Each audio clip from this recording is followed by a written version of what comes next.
Good morning, good morning, good morning. Welcome to the morning kickoff with unbiased opinion. I am your host, Tony, aka Low Tone Tony. All right.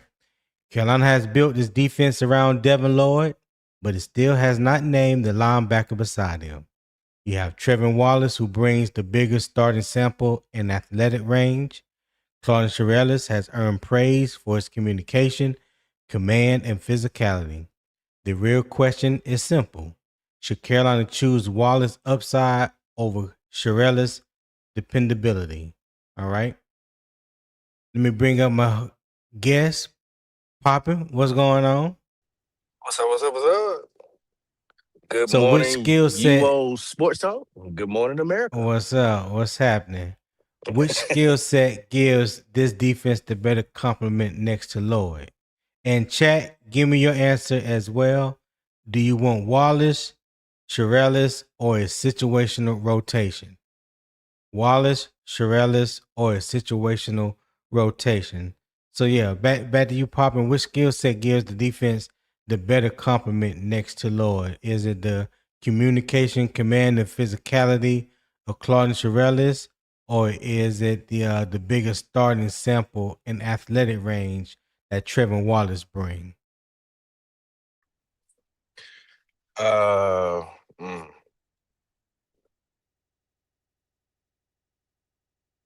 Come on now. yeah. See, the thing is I Listen, had high. it's not a hard question. It's not. Don't. It's too early to start that. It's too It's too early. It's early. over. It's 3 o'clock Yeah. over there in your time.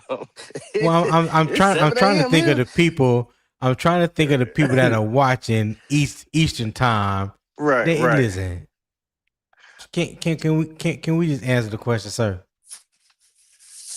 I guess the physical presence. That's what I'm gonna go with. I guess the physical presence. I mean, because Okay. I think Devin Lloyd will give you the access to where he can cover better than probably Trevin Wallace or Devin Lloyd. I mean, or Claude Cherelus, whatever his doggone name is. Oh, Yeah.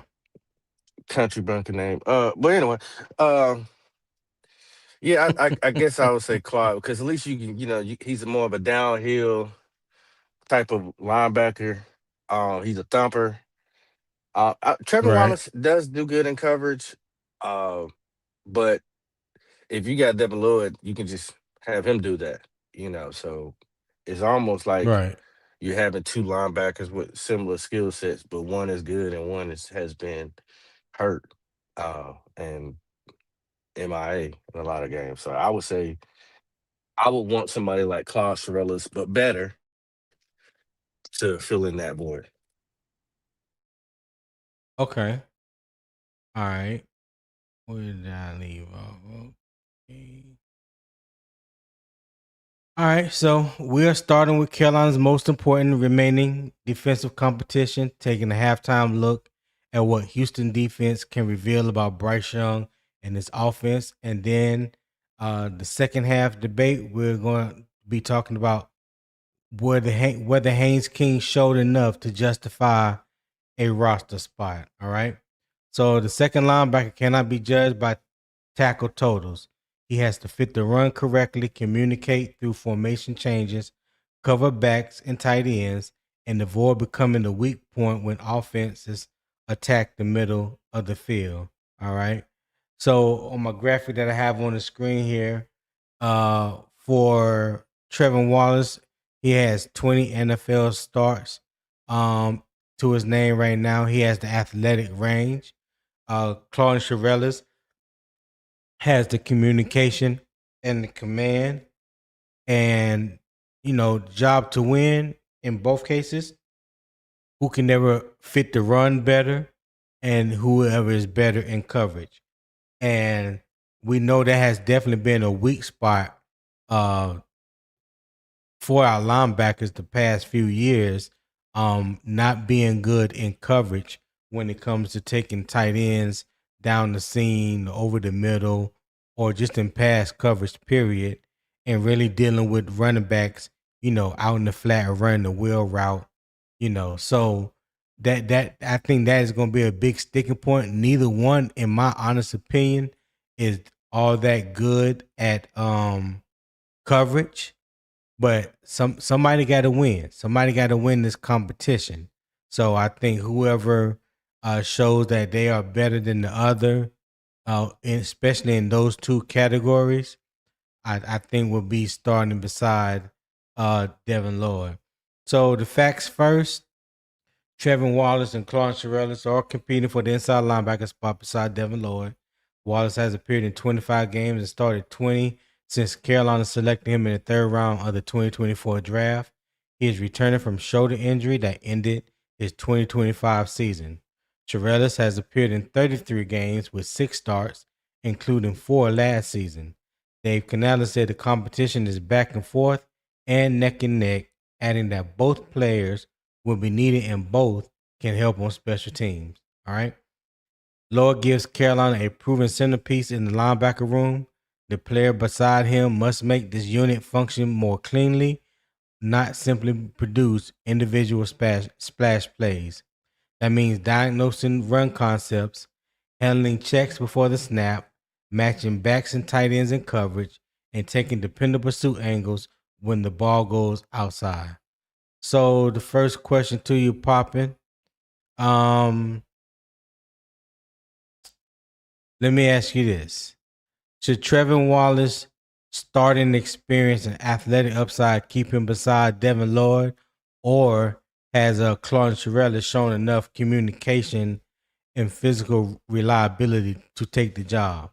What say you, my friend? Mm, well, neither one of them has done anything besides Devin Lloyd, so we don't really know what the cohesion is going to look like from either one of them. But as far as uh, I don't really know how they're going to even set these two apart because there's not enough. Well, I guess there's enough tape on both of them. Where they at now from last year? Trevin Wallace, man, it And seems they to see him stand every day healthy. in practice And too. they said, yeah. So it's harder, I guess, from a fan perspective to say because we're not really able to see. But just going off of what we know, uh, I think Trevin Wallace is still going to win the job, whether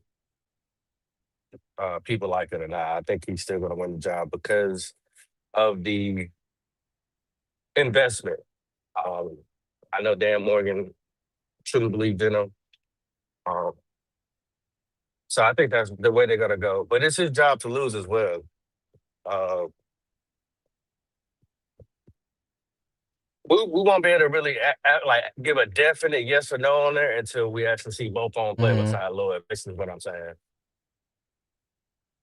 Okay. All right. Well, they got to make a decision before week 1. So, if you from what you've seen thus far in the preseason, which is the evaluation that the tape that the coaches are going to go off of before week 1, um, who have shown enough to you that you believe may have earned that spot beside Devin Lloyd,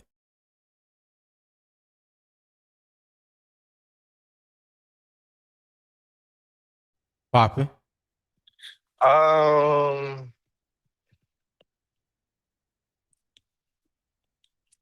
I I can't really say because I don't think neither one of them have done anything special or stood out so much that one just took one step further than the other to be like, oh yeah, he definitely. I would choose him over this one. They have been neck to neck to me. Um, because if you really look at the games, everybody that we've gone against have ate up the middle of the field. So it's like neither one of them made an impact.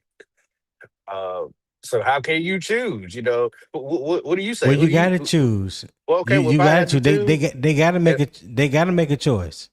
well, if I'm gonna choose, I'm gonna say Trevin Wallace for now. Okay. All right. Rashad, what's going on, man?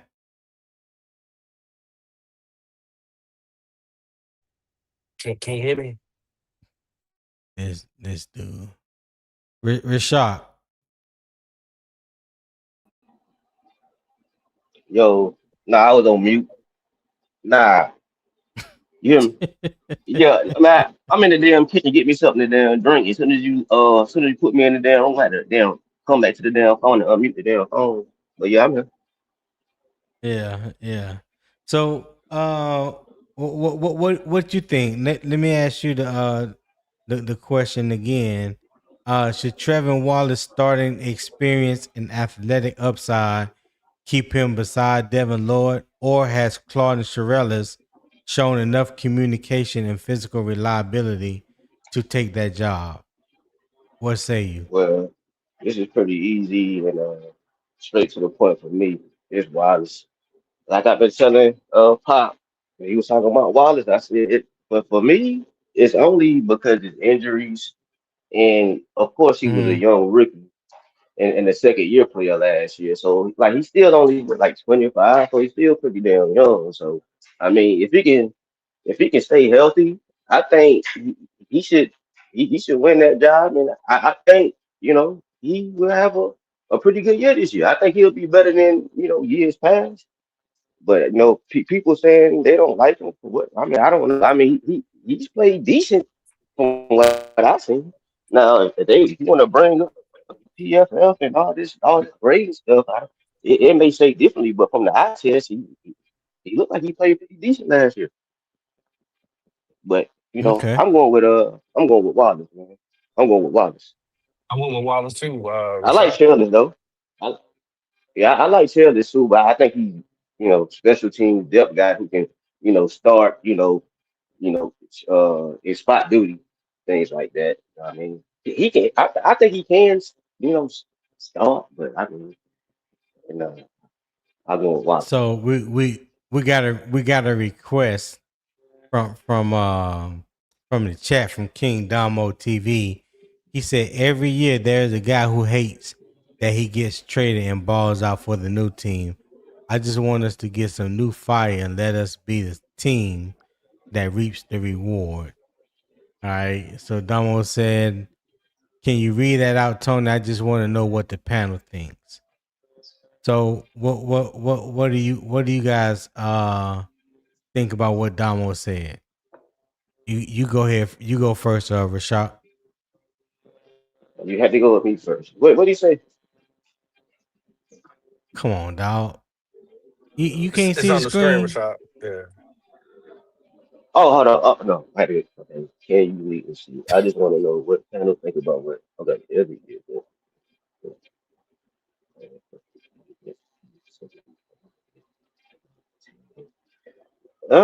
I mean, he ain't wrong. I mean, every year if somebody gets traded, balls out. I mean, like who you talking about trading though? Like that's why I trade who?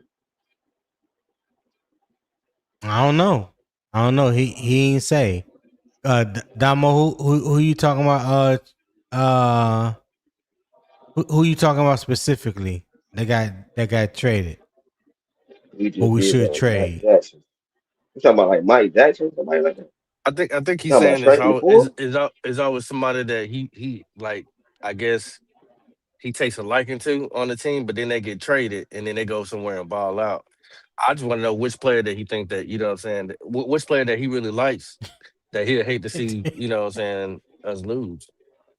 Damo said he don't know shit. That's for Dave and Dan to figure out. This guy. Early in the morning on BS. All right. Play the chat. Play the chat. Good morning, Damo. Go back to sleep. And Uncle shit. Gates said, "Hell no to Wallace. Cheryl's gets the start." All right, Uncle Gates. Hey, I dropped the link in the chat, man. You come on up and tell us why you feel Cheryl's should get the start over Trevin Wallace. Hey, who wakes up on demon time like Damo? What's up, KJ the Great? Good morning to you. This dude, man. What time they practice This today? dude. I don't know what time the joint practice is. You know, Poppin? No, I don't know. I'm not sure. Okay. Hold on, let me bring up Uncle Gates. What's happening, man? Hey, what's going on, Tone? What's up, fellas? Good You morning got to it. y'all, man. You What's got it. You going on got now? it. So Yeah. let me ask the question to you again. Should Trevin Wallace starting experience and athletic upside keep him beside Devin Lloyd, or has Claudin Cherelus shown enough communication and physical reliability to take that job? What say you? Uh, like I said, hell no to Wallace. And I'm going with Cherylus. Okay, why is that? Well, I want to go. I want to go with the most reliable source, the most reliable guy, and that's gonna be Cherylus. I just don't. I like Wallace, right? I do. He's young. Hmm. I like him. Um, but he can come in on certain packages. But the guy, the way he tackles, the way he's not gonna stay healthy. He has a shoulder issue, and the guy never squares up. He's diving. He's looking at the ground.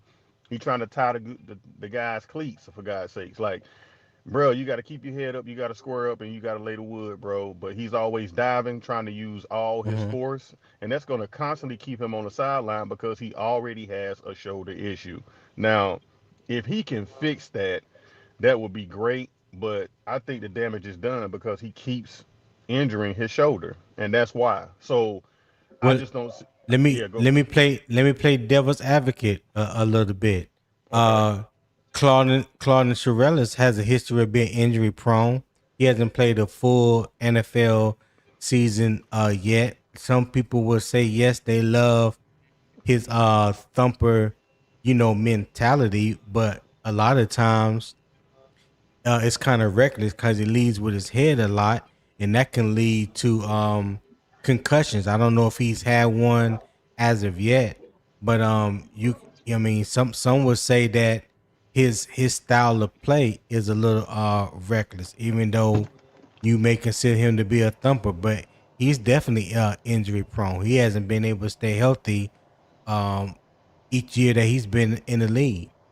Well, to that I'll say, between the both of them, I'm still gonna go with Chairless because he, to me, he's gonna be able, to be better in coverage. We've seen it. You know what I'm saying? Like when he had to come in for Rose Boom and Wallace. You know what I'm saying? Like he was just Hmm. better. He was just, for what we have, Tony. He's just, to me, the better choice. And I know he's injury prone. Now, to allude to what King Damo said, like with trades, I mean, there's guys out there, like when we played Buffalo, they got some linebackers, you know what I'm saying, that ain't gonna probably make the Yeah. cut. Like, if we gonna bring some people in, sure, but with looking at what we have of the two, I'm going with Cherylus. I believe too he can take better direction from Devin Lloyd. I believe he would play better beside a Lloyd versus a Wallace. Wallace, he still got some learning to do. You know what I'm saying? I believe personally. But I just think Cherylus could take that direction a little bit better, find his way better than um Wallace. It's a slight edge. It's not by much, but I still Right. give it to If it's Cherylus. a slight edge, I would go with the younger guy you invested in more so than the undrafted guy, special teams guy. If they close, now if he was out playing them and you can see it, like, oh, okay, you got no choice but to start him. But I think when you already behind, they can't be close. You got to straight out beat them, especially when you invested a third round pick into him. You breaking up real bad, Rashad. You breaking up, dog. And I understand that. I I am. understand what you. Oh, my Dang, bad. I thought you I was knew we was done. gonna start this shit. Mhm. Go Now go ahead, I, I, Gates. I, yeah, I don't know what I y'all heard. They said I was breaking up. well, Yeah, I guess you was alluding to. hold on, Rashad. Go ahead, Gates. I guess you was alluding to pretty much, if you're going with if it's a slight edge, you would go with Wallace. I heard that much, and as I do understand it. I don't completely agree. I guess the best ability is availability, and I know Cherelus, has been injured in the past, but the way I see Wallace continuously hurting his shoulder, again, I will give the slight edge to Cherelus to have him out there. Now, Wallace can get out there on certain packages for sure, and I like Wallace, but to keep him healthy and save him from himself, then I'm going with Cherelus before Wallace. Oh Okay. damn! So you trying to save him Uh, from himself? That's Hey, crazy. yeah. hey, I'm gonna say what everybody else wants to say, or some people want to say. What's that? I'm taking Ivan Drago, bro. I'm taking Kuwatch. Yeah, I'm taking Kuwatch over both of them. Yeah, I'm yeah, Okay, done. why I'm done. why is What? that popping? yeah. Even though he wasn't, even though he's not even the mix in this conversation, Well, you had but to add a little creamer to this coffee, so yeah, uh, uh-huh. yeah, I'll see more out of him than both of these guys in the last couple of games. Yeah, Yeah, man. Yeah, you put don't even Ivan believe what Drago you in there, just said. man. That's why you Yeah, start laughing. yeah, put Ivan Drago in That, there, that, man. that was supposed to be a joke I didn't have. Well, it's all right, man. But Everybody don't get everything. but he's gonna be a good I'll special tell you what. teams player though. I think I'll tell you what, he Ray got good Sharp. Since size. you bringing that type of energy, I bet you he'll end up being a starter by the end of the year. How about that, who that? You Ivan got what? What you Drago, want to be? Kuwatch? Oh, I like Well, Cool cool Watch. watch. Yeah, I like I Cool. I bet you, like what I saw I from bet you him. he'll get some starting reps this year, in some games. I bet you he won't sit on that special teams all year. You want to bet that? I, That he you won't talking stay about on some special hell of an teams all injury? So year. No, I think he'll get some starting snaps this year. that be that, that would I mean don't know. somebody Yeah, easily injured. I I would. mean, We would definitely have he to got to see get that. ahead. Well, we just talked about two injury prone linebackers, but Yes, hey, we could put a yes, we nice little have. 20 dub on there. On that Rashad. Little All chicken right, wing go play. ahead. All right, go ahead. Yeah. All Yeah, right, bet. I'll do that. I can do that. Good gentleman's bet. Cool. Now I will say this, being that y'all brought up Kuwatch, from the preseason, being that Evero runs a read and react defense, like Shut he's up. a great read and react guy. I gotta say, Kuwatch is like he doesn't just Mm-hmm. he doesn't just react. I mean, he actually kind of watches the play develop and he follows the ball. So I do like him. You know what I'm saying? He's young, but I do like what I see from him. Okay. All right. So, hey, listen, I like what I've seen from Cool Watch too, but just like Haynes King and these guys needs time to develop. For I sure. know for the fact that the linebacker room is very thin.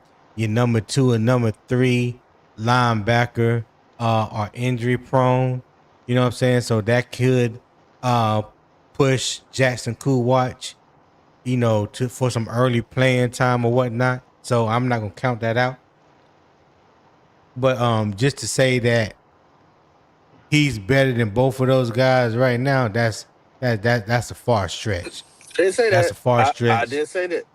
I didn't say he was better. I just said I've seen more out of him in the games that we've seen so far. I ain't Mm, say he's better. You know, Okay. what kind of All coffee you right. drinking? What kind of Okay. coffee you drinking? oh, it's called Folgers Jack. You ever had some? Okay, okay. You can. As he said, better Bojangles Family Box. I If know y'all that's really right. about that life. Yeah, that's If y'all all. really about that life. Get your old tailgate That's special. cool. You know what I'm Yeah, saying? that's what me and Rich got that little 20 little dub on it. Little dubby dub. Yeah. Sit at the bar, A gambles, little some easy, 10, a little yeah, easy 10 wings and dub, a easy lemonade. dub, Yeah. We ain't trying to hurt each other on a no little cool easy. watch. Hell no. SC, I can't answer that. I don't know why he hasn't developed Why hasn't to Wallace to developed? what to what to what most people would want him to be. I don't know what people expected from him or expected him to be Yeah, once we drafted him. So I don't know what the expectations are. out of Um, Kentucky. I mean, listen, I feel like we just need better play at a linebacker spot next to Devin Lloyd. I don't feel like neither him or Cherelus is it really to be honest. So That's I, true. I would love for I would love You, for us to get a veteran that's so left enough free so agency. Hold on, Rashad. Hold on. I would like for us to get a veteran in free agency or make a trade or something and bring in a veteran linebacker. I wish they would have drafted linebacker like I was hoping they would do in the second round, but here we are. So yeah, to answer your question, I have Yeah, no me too. idea. You Lord, got Yeah, me and Tony was on the same train. We've been talking about this forever. That just what pisses forever. me off, man. you got a veteran in mind, Tony, they to bring I in? mean, shoot, there's a number of them out there in free agency right now. Like we went through the list the other day. Bobby Okereke, Shaq Thompson's out there. Bobby Wagner's out there. Matt Milano is out there. Like these are guys that can come in and look. serve as a You gotta think about who. 1 year place gap. Until we draft another one or do something else at the position. But for immediate help right now, those guys are available. Just like we went out and got Darren Waller for the tight end room, and there was more pressing need to me in the linebacker room than it was the tight end room.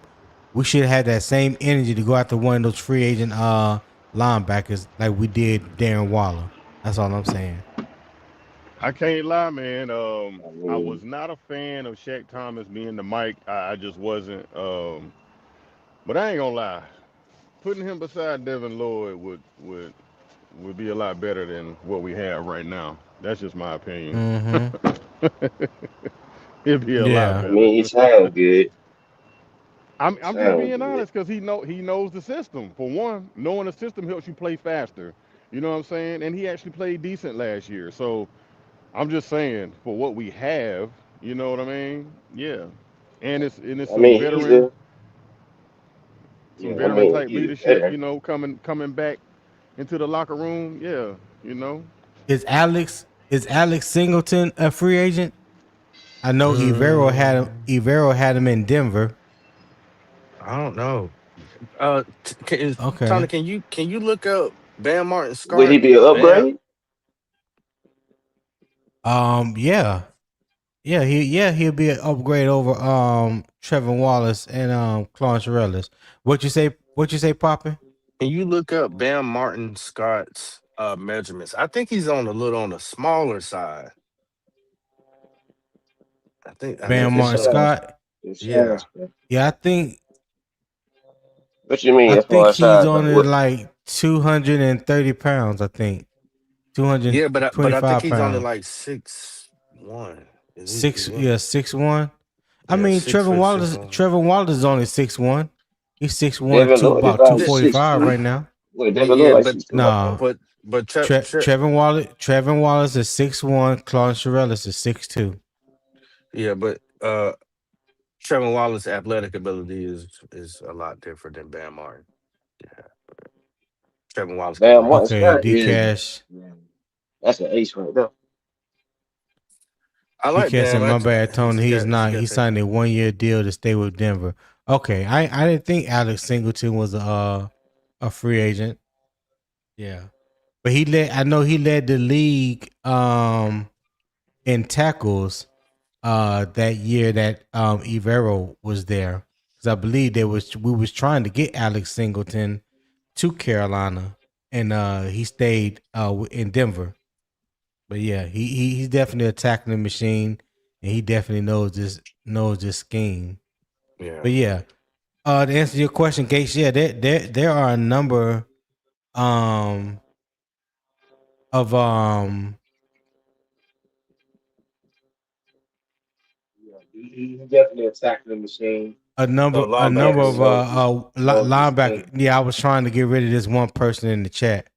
But yeah, linebackers that are available that I feel is that can replace Trevin Wallace and Claudin Cherelus. Because Tony, would you trade for a small Munden from the Eagles? That's an interesting choice, Dcash.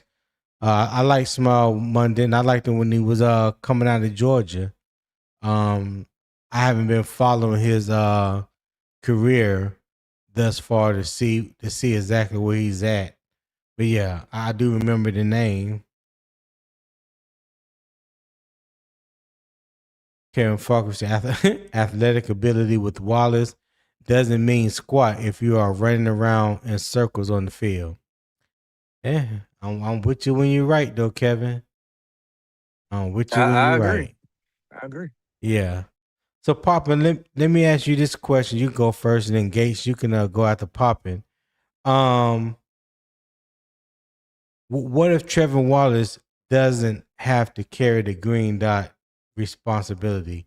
Do you believe he could play faster, trust his eyes, and make more decisive plays? Yeah, I mean, I'm not trying to insult the man, but I think he fits the definition of what they say a meathead. Mm-hmm. Just let him play. Just where he don't have to think. Just react, do what he got to do. I want Devin Lloyd to be the green dot. From what I've been Right. heard or what I've been told, it don't look like that's happening, which I That what? understand. That what is not happening. From what I was told, but I could be wrong. Well, let me ask this: is he getting the green dot, Trevin Wallace? No, Devin Lloyd is Okay, gonna be the green okay, dot. that's what I'm about to say. They Well, made that crystal clear from the moment they signed him that he is gonna be the green dot. okay, I don't know what's anyway. Somebody else was trying to tell me that Trevin Wallace the green dot. I'm like, what? Why?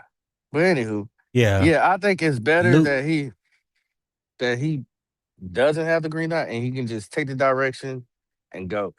If he stays with Devin Wallace, I mean with Devin Lloyd, I call him Demon Lloyd. Um, if he stays with him, he will be able to develop a lot faster too. That's what a lot of people I don't think take into consideration how fast his Mm-hmm. development will go and rise up. The problem is, y'all, and I said this on Black Cat when I was over there, and similar to what me and Reshak made a bet on, we didn't make a bet over there. But I told them guys, because of Shaq Thompson, I said, watch Trevor Wallace end up being a starter. They were like, no, no, no, no. They ain't believing me. But what happened that year? Shaq Thompson ended up breaking his leg or kneecap, and Trevor Wallace, who was supposed to sit and develop and learn, had to get pushed into the fold a whole lot faster than what he was supposed to be. So Trevor Wallace really hasn't had necessarily the fair, I wouldn't say fair, but hasn't really Mm-hmm. been able to actually sit and develop. He's kind of been thrusted into a starting role That's because true. of health issues with Shaq Thompson. That's why I don't want Shaq Thompson back. You've already lost your position because of injuries. And then Shaq Thompson. Then when you got Shaq Thompson, I mean, we had Trevor Wallace, then you brought in Josie Jewell and things of that nature, right? He had to learn from Josie Jewell. What Yeah, happened with Josie Jewell? Josie Jewell ended up getting some concussion things, health issues. Now you got to throw somebody else in there, and that's why they went and got somebody like a Devin Lloyd, who you don't have to do that with. So Trevor Wallace really has been, I wouldn't say the ringer, but he's been tested in ways that he wasn't really prepared for and had to kind of hurry up and grow up, per se. And I sometimes got that's you. easier for some guys than others. I agree with you on that. I agree with you on that. He definitely was thrown into the fire early, very on. I don't know what lukewarm Kev 88 talking about. It's at top of the morning, off topic, but last night was lit. If you know, you know. So anybody know what lukewarm Kev 88 talking about? Cool cat, don't leave me out the loop. What happened? Let me know.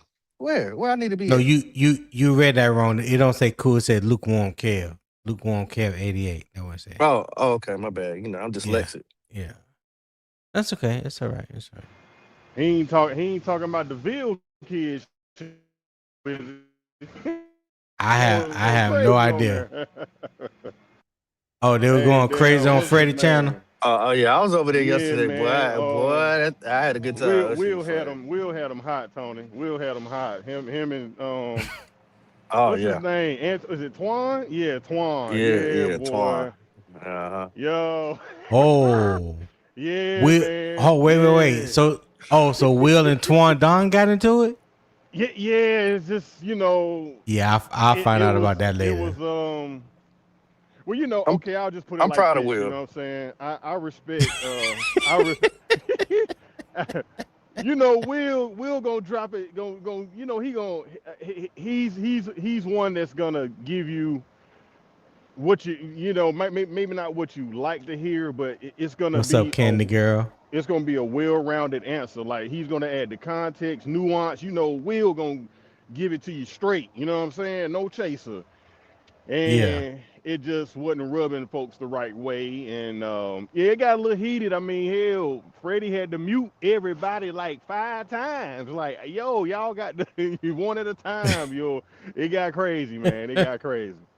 It got crazy. No Dang. disrespect to Twan, Will. What's his name? Yeah, Yeah. Leo. Boy, they were trying to jump Will, They were, boy. they were trying to Oh. they were, Hey, they were trying to listen. change Freddie's show. You can't be Hey, muting people. Hey yeah, man, this is rules. what Twan say? Don't get brand new on us, man. Like let us fight it out. Don't You gotta don't don't respect do this that. show, man. That's his And show. everybody kept saying respect the host, man. Like but it was all in fun too, because after it was over, he Yeah, was yeah, it like, was "Come fun. on, Freddie." Freddie like, I know, but still it's my show. So it was cool, but yeah, Will had to tape his fist up and his wrist up because he had the box last night for real. He had the box. Yeah. Hey, Will was doing his thing. Mm. I'm gonna tell you why we talking about Will. Yeah. I'm Will proud of Will Will Will because Will can hold his own. Oh, and he Will and he did, and he Will did. stayed That's what I'm calm the saying. whole He time. did. Will really didn't never get like upset. Like I've seen the Will that Oh, he gets stayed calm. He stayed calm, popping. he stayed calm, but That's what's every up. time he pulled that blade out, it cut. Yeah, Every yeah, time he did, it was yeah, hilarious, bro. yeah, man. It was Ah. Hey, D Cash, I feel you, D Cash. I definitely feel you. Hey, cause What else, Simple? I like Anthony Hill coming out of Texas too. Anthony Hill or Jacob Mm. Rodriguez. I would have been good with either one of them. Oh, why you trying to make me cry this Yeah. morning? Yeah. and hey, and you know what, Tony? To be honest, just to Yeah. add some context to it, what it all stemmed from was just the simple fact of Stephen A. Smith interviewing Dave Canales, and that turned They the whole show into a damn really madhouse. Yeah, like it like was. there was nothing there. What was funny that you say that, Gates, that was like the that was a starter to the flame, is that in that interview, because I watched it last night. In that interview, Dave Canales didn't say anything wrong or negative throughout the whole conversation. And I mean, and Stephen A Yeah, didn't really, he yeah. didn't try to instigate nothing. So It It like wasn't. wasn't. It what y'all wasn't It even arguing wasn't. that, about? Tony. It It wasn't wasn't even that. that, Tony. It wasn't It, even it that. Oh, It was the simple Leo. fact that it was the simple fact that Stephen that he A. said he the Smith on franchise. no, No, no, no, no. not even that. It was the simple fact that Stephen A. Smith was interviewing Dave Canales on his platform. That's it. That's all. The simple fact Wow. of us getting attention drove them dudes insane. Leo said it was propaganda. Would never say why. He just like it's propaganda. We like why? What's the propaganda? If you don't know, you don't know. We like what? What are you talking about? And everybody else was just like, the Bryce naysayers. I won't call them haters, but the Bryce naysayers was like, we Oh, we come ain't on, man. we Come ain't on. done enough to be getting interviewed. 336. Hello, you was on there too. Basically saying, Mm-hmm. we haven't done enough as an organization to be on Howard, that mute your type mic, of Howard. to be on that. Oh yeah, Howard was there too. To be on that type of Yeah. platform. You know what I'm saying? Like that's what the energy was. You know what I'm saying? So I really didn't understand it. I'm gonna be honest. If I can, if you allow me to just give me my take on why. Um, Yeah, go ahead, Gates. to me, in my opinion, Stephen A. Smith was one of the biggest critics of thinking that Bryce Young was a bust. Like he'd been saying it Yeah, he did. for a He long did. time and being very critical of the Carolina Panthers maybe making a mistake, even drafting Bryce Young, right? So Yeah.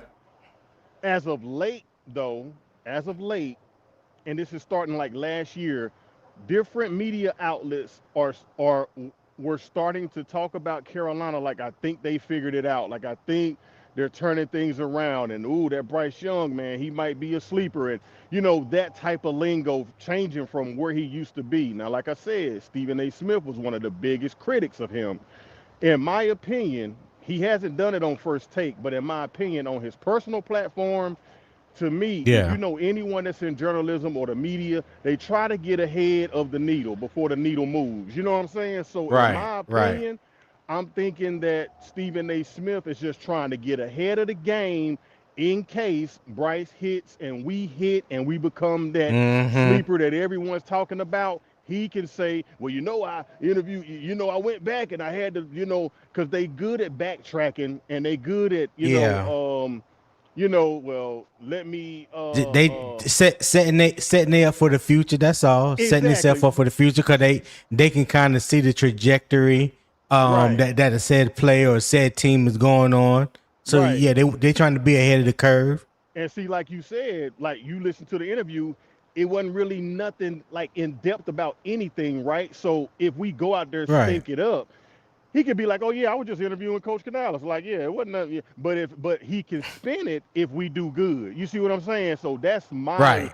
that's Right. what I'm thinking. I'm just Right. thinking it was good journalism. That's nothing about us being, nothing about us, nothing about it being a propaganda or an agenda, as everyone kept, like yo.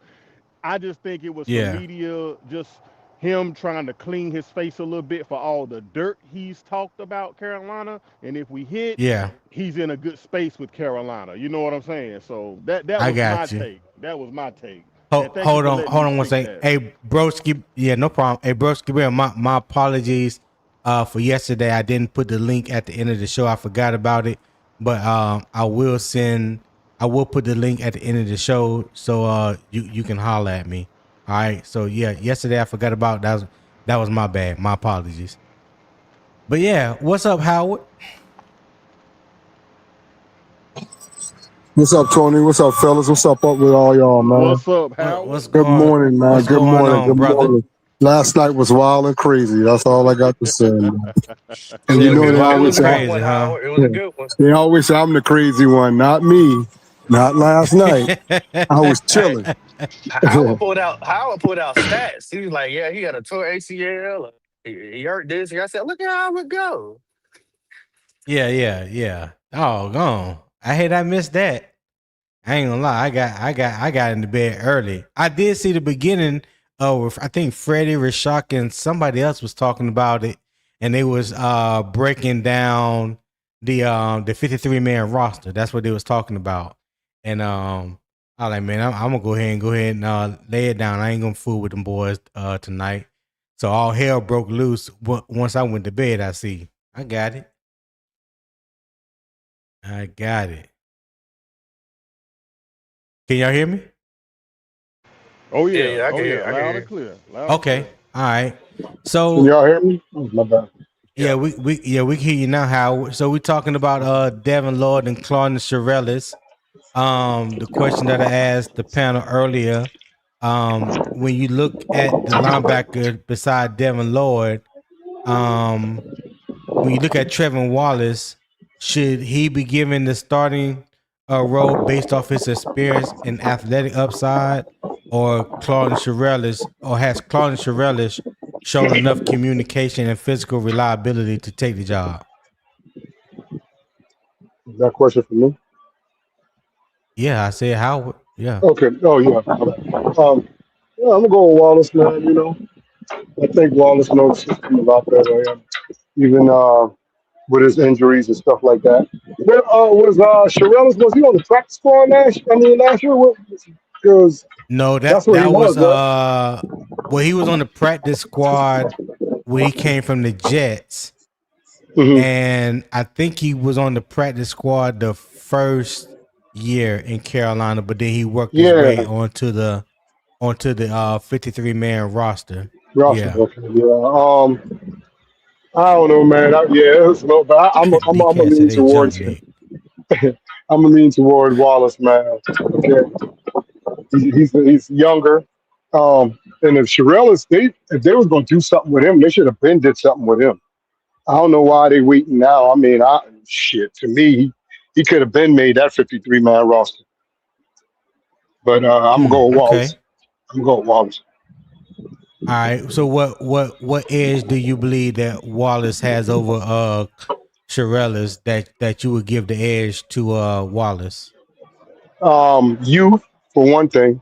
He's a little younger, right? Okay. Okay, and Yeah, a little younger. Not much. yeah, I don't.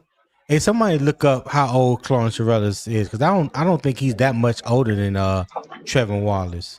I think he's been in the league at least 4 to 5 years. I ain't never seen him start nowhere. You know, you know what I mean. Yeah. When I first saw him, I kind of liked him. I was like, dude's all right. You know what I'm saying? He looked like he can move side to side. How they say, side to side line football. That he kind of had that, but I don't know. But Okay. yeah, I give Wallace, that the age, and I just think Wallace gonna get a little better. I think he's gonna get a little better, man. All right. All right. So I also asked this question: if Wallace does not have to carry the green dot responsibility, which he won't this year, because they've already said Mhm. that Devin Lloyd would be, have that responsibility. Do you believe that Trevin Wallace could play faster, trust his eyes, and make more decisive plays? Do you think he could be more effective without the green dot? Yeah, yeah, yeah. Just like what's his name? I think that was Poppin. He hit it on the head. I think that was Poppin. Yo, let him go out there and play, man. Don't just let him play wild and crazy. You don't have to think about nothing. Let him Thank you, attack. sir. You know what I'm saying? Let him attack, man. Mm-hmm. Don't make him think too much. Okay. Yeah, All right. Well, didn't we didn't we do that early on with not last year, with the year before last, where he didn't have the green dot when Josie Jewell was there? And he then was I a think rookie then, right? Yeah. When Josie Jewell left and brought in Rose Boom, I think Trevin Wallace, no, Rose Boom started the year off with the green dot, and then they gave it back to Trevin Wallace, or gave it to Trevin Wallace. Is that what happened? If I remember correctly. Mm, I think they took it Okay. from Wallace and gave it to Rosewoom. That's why I think it was the other way around, right? I don't remember Because exactly. I don't remember Roseboom started exactly. getting impactful. He was becoming a dog and shit like that. He was playing. So DCash said he's 27.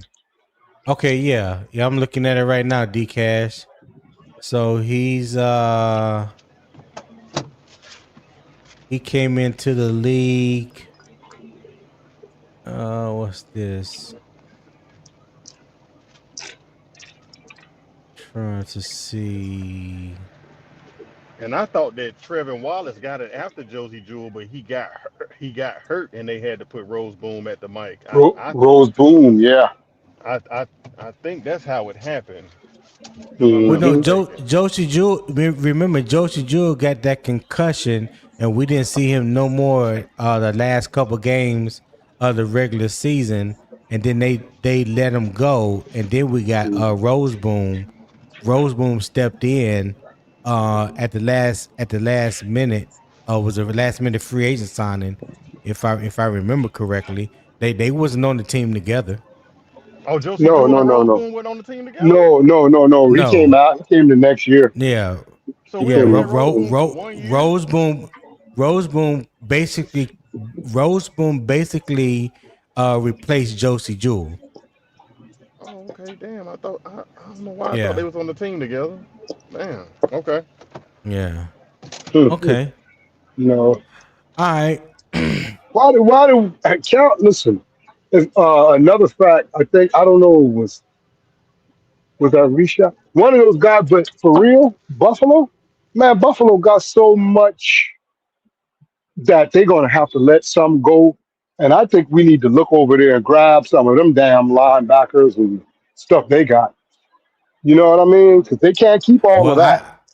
I I'm mentioned telling you I now, mentioned boy. that I kind of mentioned that earlier though, Howard. I said that we need to get a veteran presence, somebody that can replace step in and play beside Devin Lloyd. Mhm. There's names out there in free agency. There's probably going to be names that's going to be released and or waived from one of the other 31 teams. So I'm under the belief. I'm hoping. Let me Yeah, say that yeah, Dan Morgan and those guys realize that the linebacker room needs to have an upgrade, yeah. and they do something right after the cuts start happening. Whether it's somebody they bring in that's a free agent Mhm. right now, or get one of these guys that's getting ready to be released, off of one of these 31 other teams. Yeah. But there's no doubt in my mind that the inside linebacker position, outside of Devin Lloyd, you don't really have another definitive starter, someone that you could say that can be his the 1B to his 1A. You know what I'm saying? What so can Gil, what happens? I mean, is Gil what's going on with him? Cam Gill. Well, he's Yeah, outside line, but he's an edge. Hold he's that an thought one edge. second. Hold Okay, on. yeah. Hold on one second. Shout out to the Ville kid for the 9.99 super chat. He said, "Good morning, fellas. By the way, these are polar opposite linebackers. One stops the run better, one stops the pass better. So pick your poison." Well, let us know, Freddie. Who do you think is the better defender in coverage? And who do you think is the better run stopper? And I appreciate that 9.99 super chat. I heard you had quite an outing last night, my brother. Feel free to hit the link and come up here and talk to me about it. You know, feel like I missed out on a good time. I Know me, man, I would have played it back listen, just to listen. I listen, ain't getting man. all that. Will, where I'm from and where Will's from, we we probably like 30 minutes away from each other. Okay, Mm-hmm. we from the same. We both from South Carolina. He's from he's That's from what I Buford. thought, T-Bo. He's from Yeah. Buford, and I'm Hey, from that Charleston. that's what I thought, Tebow. Rose Boone played better when they gave it back to Wallace. Yeah, so yeah. When they gave the green dot to Trevin Wallace, they both played better. When they took it off Rose Boom and gave it to Trevin Wallace, I think they both played better. I think it was like a 2 game stretch, because I always talked about them not coming downhill and attacking these guards. Especially when they pulling and letting these guards reach up to the second level and put hands on them, and then the running back goes 3, 4, 5 yards before they even get touched. There was like 2 games in a row where I saw them do that, and then all of a sudden they stopped. But go ahead, Howard. I didn't mean to cut you off. I wanted No, to get no, that no. out real I quick. was just explaining. No, I was just explaining. Will, I can. Me and him would get into it all the time, but we can relate to each other because we can be some ignorant efforts when we get ready. Mm-hmm. And I already don't know that we can be that. We can be that. So that's Will. That's him. He's a very smart guy, though. Very intelligent. Um, but he'll get up under your skin, and you can also get up under his too. Now, when you hear him start Yeah, yeah, cursing and every definitely. doggone thing like that, you got him. So But it was good last night. It was very good last night. It was Yeah. Man, Will that Will was Hey, can good. say uh, Will can say two things, boy, before they hopped on him, boy. He was like, Yeah, well, if you yeah. look at the concept, yeah. blah blah blah blah blah blah blah blah. They was on his ass. Yeah, Hey, they was hey God. Gates, let me drop you off for a few minutes. Let me get Freddie up here so he can to tell us about last night, and I'll bring you back, my guy. I'm just gonna put you in the backstage. Hey, I'm headed to a call, so I will be listening. I appreciate y'all. Y'all Okay. hold it down, All man. right, Gene. All right, All man. right, appreciate you, my boy. Yes, sir. All right.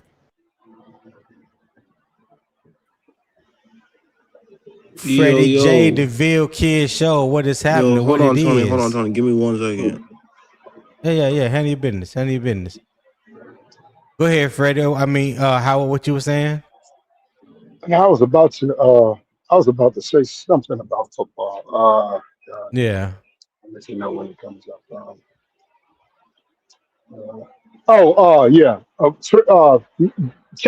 To me, Carolina, what I would do with Trevin Wallace, I'd use him as my damn.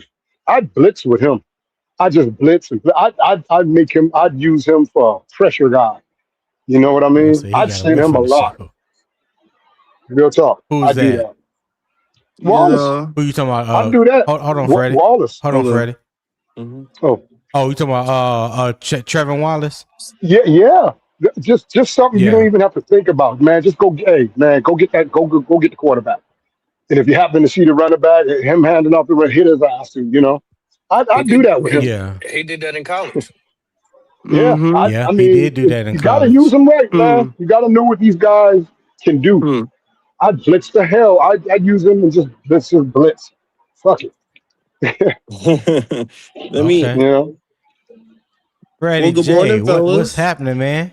Well, good morning. Well, good morning, Good morning, Tone, Freddie. Mr. 50 Well, Cal, well, OG Howard. What's going on with y'all, man?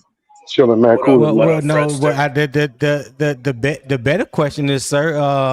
What's going on with you in the Ville Kid show last night? Oh, I heard it was, oh, oh. Listen. popping and shaking last night. So Hey, I'm hey, trying to, yo, I'm Tony. just trying to get It was a a little East summarized Coast. statement. That's hey, all. hey, look, listen, man. It got very explosive. Um, and the panel, Leo, it was I'ma say, Tony, it was an elite panel. Let me say that.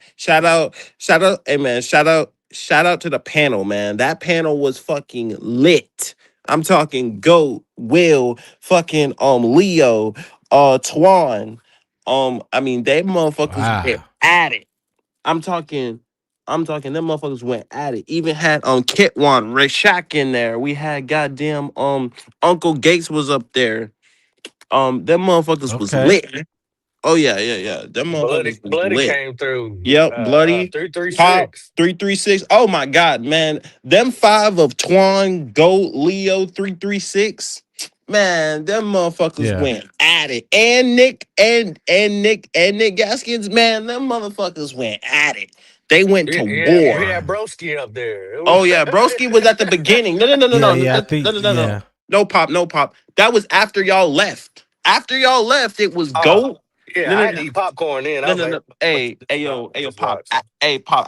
After y'all left, it was Goat, Nick Gaskin, Will, Twan, and Leo.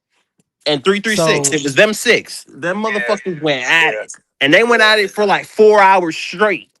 I was like, so I shit, this tell people, popcorn so worth. what so what led to the turmoil, Freddie? Well, what In led to your the opinion? turmoil is when Leo was watching a Stephen A. Smith video and he Mm-hmm. and literally he asked a question on why we were getting so much popularity and why Dave Canales was being interviewed by Stephen A. Smith of all people. And then Mm-hmm. Twan came up there and said it was an agenda. And then Will was trying to reason, but I could tell that these five had some history together. Like 336 was in there. So 336, you know 336, he goes against the grain. He gonna Um antagonize. oh Yeah. yeah, Mm-hmm. yeah. I'm gonna tell you something too, Tone. That fucking video has the most watch hours I've ever had on a video. Like, I mean, That's them crazy. That's them good though. motherfuckers. Oh yeah. Hey, listen, I crushed my watch hours. Calm down on the MF. You done said about 13 times already. Hey, my fault. My Go fault, Tony. ahead, But go nah, ahead, man. hey, but nah, man, it was explosive.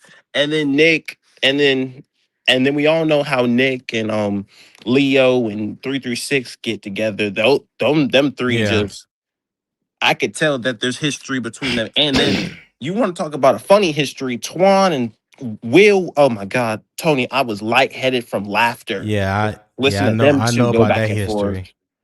Yeah. Man, There's listen. all type of history, new history too, but Yeah. Man, listen. some of it makes sense, Well, some of it doesn't. I would have But broke my fast last night. I would have had me some popcorn and some hibiscus tea and everything. Hey, I would have listen, sat back man. and just listened. It was a lit panel. That panel probably one of the best panels I've ever had, and it was explosive, Tony, and it lasted for hours. I mean, they're But crazy. Freddie, I heard they damn near took over your show. You ain't had no I mean, control. I mean, look, I tried to moderate it, but it was like look, Tony. The Yeah. chat said let him go. I said, you know what? I'm gonna let him go. I'm gonna just let him have fun, and I'm gonna sit back and I'm gonna just listen to it. When I tell you I was Right. lightheaded from laughter, Tony. I mean, freaking Will call Leo a Yeah. a freaking leprosy. I'm like, Oh yeah. oh, I He ain't heard started that that part over yet. here. Yeah, he started that over here. Yeah. What was it, about a week and a half, 2 weeks ago? man. Oh, Boy, he had Tony. us real weak. Oh, Oh my Tony, that God. was so funny, He man. had us weak. Man, dog, man. When he called Leo a leprosy, Twan lost his shit. He was like, what? He's like, he didn't say that. Oh, man. I mean, they just went back and forth, Yeah. man. That was lit, man. Hey, I Well, I hate that appreciate I it, though. missed it. I I mean, hate that I missed it. A-Tune, even you up there with 10 people on the panel, that shit was elite. I mean, Yeah. that panel was lit. I can't do it. My nerves too bad. Yeah, I'm good. I'm Man, good. I look, can't do all that. they just But so what we're talking about, Freddie, is of course the linebacker competition with mm-hmm. Trevin Wallace and Claudin Cherelus. And one of the questions that I asked the panel is when you look at the linebacker beside Devin Lloyd, what matters most to you? The range, communication, coverage, or getting the run fit right? Well, I would say it's both run fit and coverage, but these are polar Mm-hmm. opposite linebackers. One stops the pass Okay. better. The one that stops the pass better is the one on your fucking screen. The one that stops the run better is Claudin Cherelus. So it's basically pick your poison on which one do you want. Me personally, I think Mm-hmm. Carolina would go for more the coverage linebacker than they would the run stopping linebacker. But I'm just saying I would prefer the run stopping linebacker because he's a thumper, but he can't cover for shit. So No, it's yeah, it's you talking about basic, Claudin Cherelus? yes. Yeah. So I mean, it's basically pick your poison. It's not a great see Panther was stupid. Um I hate that dude. Go ahead. it's not a it's not a great thing, man. None of these dudes do both well. One has one trait that they do better than the other. So it's really just Right. for Right. Carolina to pick their poison. That's why I mentioned in that Hmm. super chat. Like they're polar opposite So linebackers. I know, because I know you've done the roster breakdown and you guys have talked about it on your channel a couple Yeah. times. What do you think Carolina should do after the final cuts are made Sunday, come Monday? Do you think they should still go after a linebacker that's out there in free agency, or do you think they should try to grab one of these linebackers that may get cut from one of the other 31 teams and bring him onto the roster? I What think they what, should what, do, be you, what do you think about that? I think they should be looking at the waiver wire. I think they should be looking at free agency for a linebacker who can do both. Because these linebackers, if I mean, look, so we're playing musical chairs for the linebacker position now. But I'm just saying, like, I would do that. Oh yeah, I saw. Yeah, I saw what NH said. Yeah. Yeah. So I mean, like, again, like So they then, both do based pull up. off of, I didn't mean to cut you off, but based off No, what for sure. NH just said, it sounds like you were bringing Claudin Cherelus on first and second downs. You know, your Yeah, run stopping downs, and third and long or whatever the case may be. Then you bring in Trevin Wallace for the better coverage. you could do it that way if you wanted to. I mean, you could Right. definitely do it that way if you really had the choice. You really could do that.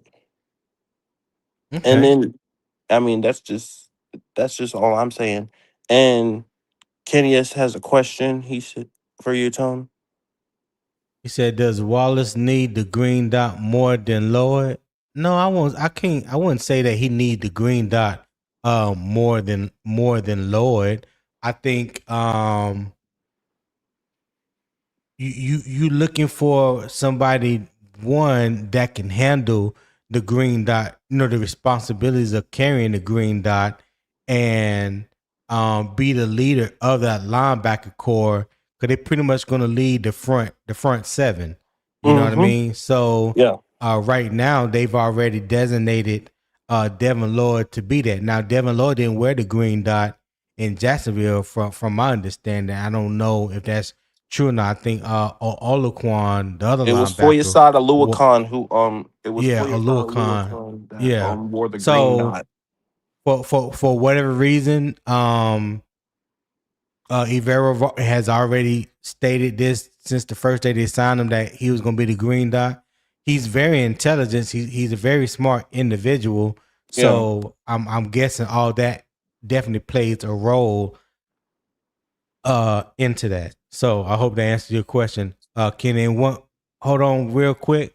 Let me bring the man of the hour, my brother from another, cussed me out soon as his plane landed, sending death threats to my phone and everything last night. Tip Drill Will, what's happening, brother? Big Will. Give him a second. Nah. Yeah, you Hey talking guys, on can mute. you? No. You know how StreamYard is. Sometimes it takes a while for me to get the stream from Oh everybody nah. speaking, so I couldn't hear anybody. Good morning. Oh, okay. Good morning, man. How you doing? Can you guys hear me? Yeah, we can hear you. Can you hear us? Can you hear us, Will? Hey, Will. Hey, can you hear me? There you go. There we go. Yeah, we got you. Yeah, I'm sorry about that. It take a while for StreamYard Can to catch up sometime. No, you straight. Can you hear me, Will? I can hear you, Tony. Good morning, man. Okay. Good Good morning. good good morning. Good morning, my good brother. You sound tired. You sound like your voice a little raspy. You sound like you may have Man, had this thing is breaking too up. much conversation last night. Like what's happening? Jeez. Yeah, we'll probably need to come back in. But go ahead, Yeah, I'm gonna do that. finish. Okay, go ahead, finish saying what you were saying, Freddie. Oh, hold on, Tony. Damn, now he got to drop out. Well, I tell you, okay. So the next thing we got to give Freddie a mic. He got the computer. We got to get his ass a mic now, because you can't not do this. You can't be doing this. I'm on my phone. That's why. I'm not on my Yeah, computer. I know. That's why I said we need to get you. We need to get you a mic. Yeah. That's the next. That's the Oh next yeah. Yeah, plan. I need a mic too. Y'all help me out with a mic too. I need a mic too. See. But yeah, but like I said again, these linebackers, not a fan of either one of them. I'm just saying they're just polar Mhm. opposites of one another. But I mean, if you really wanted to, you you could use both of them, and it could work. I mean, you could definitely use both of them. The only problem is, and my only counter to that is the fact is, what if one of them gets hurt? Now you have to use just one of them, Mhm. and you better hope it's not the pass coverage one that gets hurt. But we all know that this dude has a history of shoulder injuries. So That is a fact. I That mean, is a fact. so I mean, like, but I mean, you could rotate them and do linebacker by committee. Now, I'm just saying. No, Broski Bear's stupid. Yeah, he back home. He back home now, Broski Bear. That nigga said, "What country?" Yeah. And you know, like I would, and then again, I would try to find another linebacker though. That's just me. But if they Yeah, me want to do too. linebacker 2 by committee, let them, because I don't hate that either. And you just rotate them. I just feel like, I mean, if they decide to just stick with what they got, I like that idea as far as, the rotation plan. Yeah. But I would like to see them upgrade the talent at that position to provide more depth at that position. You know what I'm saying? So whether it's a starter that you could bring in beside Devin Lloyd, or a quality backup that can kind of give you some insurance, if something was to happen to Trevin Wallace or Claudin Cherelus, the lack of talent wouldn't drop off that much. That makes sense? Yeah. Yeah, no. Yeah, so that's agree. what I would want to see. What you think, Poppin?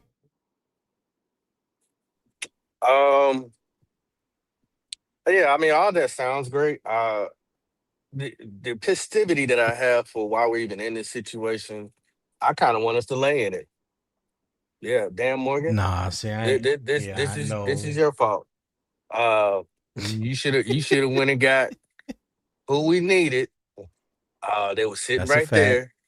That's a fact. And sometimes you got, what I'm saying, when you make the mistakes, you got to sit there and look at it.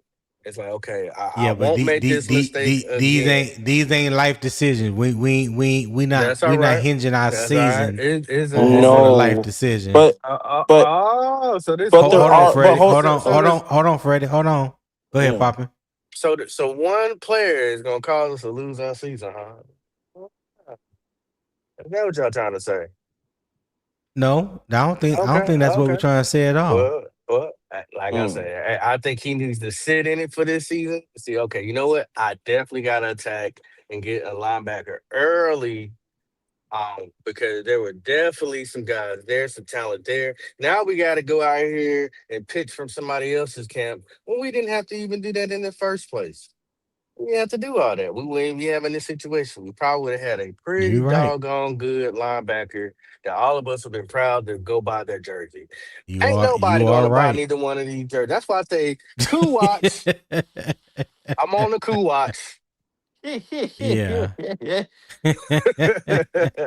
But that's my point. But when I'm speaking of, yes, they probably should try to find somebody else from somewhere else.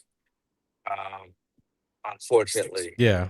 but I'll be honest with you. I mean, see what Kulas got, man. Why not? Okay.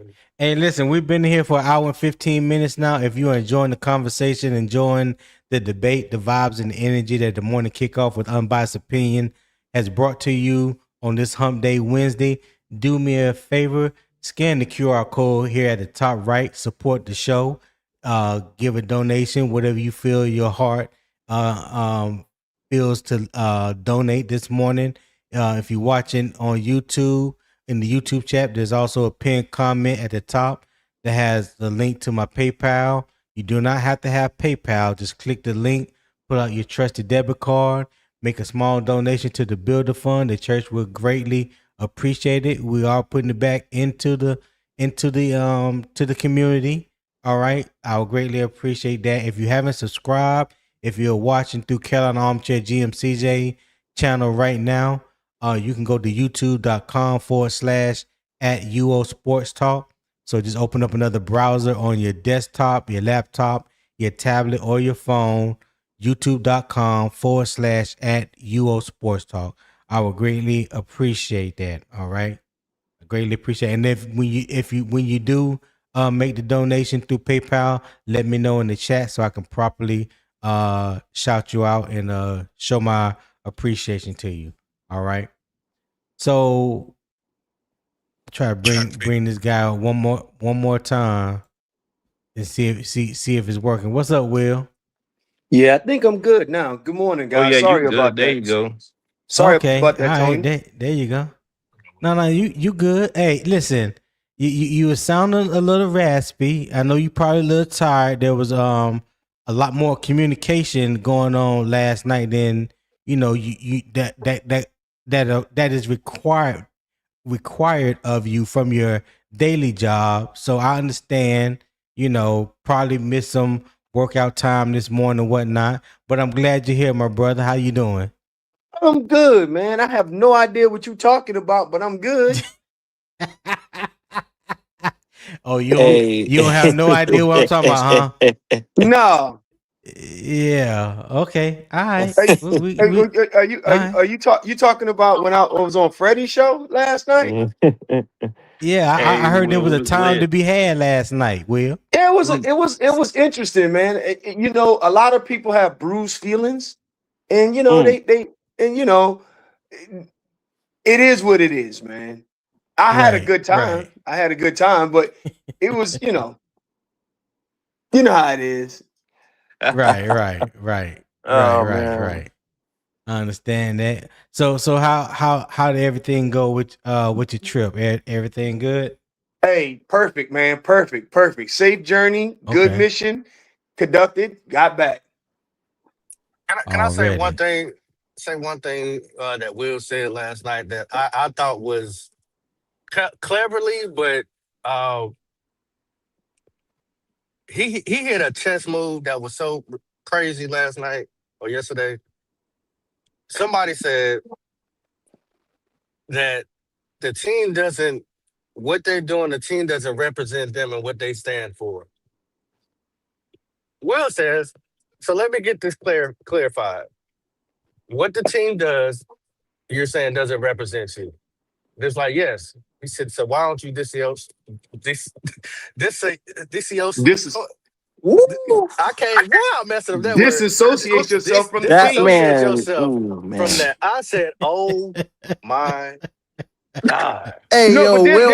there's things that don't represent me personally. If it doesn't represent me personally, I disassociate myself from it. But That you Hey, that know, that that is hold that on. is a But fact. but the thing is, they said, Will, you can't tell nobody how to fan. No, he didn't say anything how to fan on that part. He just said, well, you say they don't represent you the way you wanted to be represented, then leave. I said, boy, you talking about a roundhouse kick to the hey, no. Hey, it wasn't just that though. fire. Hey, it wasn't just that though. He fucking took a wrench and he bopped him on the head with it. Like, I mean, like, I'm like, damn. I didn't even say nothing because I was laughing so hard because like when them six got together, I was like, oh boy.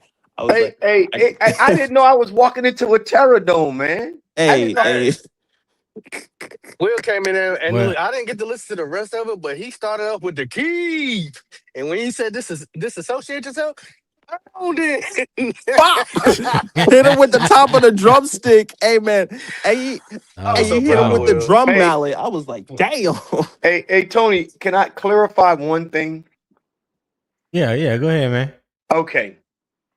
When I said when I was explaining to Leo that fans like him are leprosy onto our fan base, I did not I didn't get that I far, did not Will. I know this was a couple of it was a this is when I was in Oh God. Chicago. Um Yeah. I was Yeah. I I was remember. not I was not saying that Leo or Leo's family have leprosy. I'm saying his toxic energy is cancerous to the fan base. Mm, mm, That's what I meant. I just um, want to make sure that um, I'm very well because I couldn't repeat what I was trying to say because people kept yelling over me. Because it was like yeah. 1 on 5. And so I just wanted to make sure that I kind of clarified that. Like, if you're going to sit up here and say all of these terrible things about the team and nothing positive about the team, and the team doesn't represent you, then you're a leprosy. And well, You know? the thing that threw me off was that people that was agreeing on shitting on the team. Like, hold on, are you really a Panther fan? Because like you kind of like Right. That was some of interesting. y'all agreeing with Leo that don't but like Leo, and then I was like, Right. Here's what It it was is. very gonna rock. interesting. But Ayo see, pop, ayo pop, ayo pop. It was hold very on, Freddie. interesting. But these are the fence riders. These are the guys I say, hey, Mm-hmm. pick a side because when you ride the fence, it hurts. It kind of looks weird, with the history. It's like, hold on, if you don't like rock now, if a guy makes a good statement that you agree with, I get that. But if it's kind of like asinine and you're still like, yeah, bro, hold on. You don't even You, agree, you don't Yeah. even like him, and you sit here disagreeing with it just to jump on wheel, bro. yeah, You a because fence what rider, happens bro. is they would. Okay, so it's more of I hate Will or I hate that type of Hey, that type of Will, fan so much. I'm sorry. hold that thought 1 second. DCast said, Tony, there's a writer for the Packers that said we're shopping JT and the Packers are a team that's calling. I saw that article. Yeah, it is a beat writer for the Packers that announced that yesterday that the Panthers are shopping Jatavion Sanders, and the Packers is a team that seems to be interested right now. That didn't come out of Panthers Twitter. That came from Green Bay. A beat report for Green Bay did post that. So yeah, I did see that D Cash. Appreciate that. Go ahead, Looking for Will. linebackers. Yeah, yep. So, yep. So it's more of a, not necessarily a personal attack on Will the human, but like the way I fan. I'm a, you know what I mean. So they can't stand it because it's antithetical to their fandom. So they would much rather ally with an enemy. I'm more of an enemy to them than someone who will shit all over their team. And now that person you despise. That's the wild part. Right. It was a Right. very hey, listen, I'm gonna tell you something. It was a very interesting thing when I asked the question to like one of the people and I said, like, hold on, let me get this straight. So we trash, and the dude said, yeah, we fucking trash. I said, huh? I said, you know what? I'm gonna just go back on mute. I'm like, wow. I couldn't believe that shit. I was like, what the Right. fuck is going on? Hey, it's so funny, man, and I'll just, I'll leave it alone after this because I know we're getting off topic. But I'll say this. It is clear to me that I live rent-free in certain people's heads. And I don't even talk to them. Ooh. I don't even have conversations with them, but I live rent-free in their heads. They hate, Yeah, they dislike me that much, and I really don't care. I What? got nothing to say on that. Yeah. Right. And just like Tony lived rent free in my head the way he abused me when I was on that plane yesterday. I couldn't fight back. And I don't have a problem with saying I don't have a problem saying you live rent free in my head, because as soon as I got off the plane, I text your ass like, hey, dude, No, you ain't just text me. You start using all kind of French explicitives yes, in your true. communication. That's true. That's true. That's true. Because I was using my Dion Warmack voice. That's what friends are for. For good times. Yeah. Wear me out, dog. That's all good. But but to shop JT Sanders, yeah, I'm not against it. yeah. I'm not against it, but it just depends. Can we get something for him that's going to help us this season, not future draft capital? Mm-hmm. Like a 6th-round draft pick or a 5th-round draft pick. I don't want that. You got a linebacker? I got to at least get a 4th. You got a what? I got to at least get a 4th round pick. Or just hey, CJ said, where your wrench at? See. You See know what I'm he's starting saying? shit, right? See what I'm You know he's saying? starting shit. Yeah, See, exactly. But see see, that CJ would have that never did that me that's like that. CJ. Now, Yeah, that's CJ CJ. when it did you like, you know what? Has CJ ever do you have a wrench on CJ channel? That's all I I want to know. don't. I don't. I don't. Okay. How long you been knowing CJ? Mm. It's been some years now. It's been some years. Mm.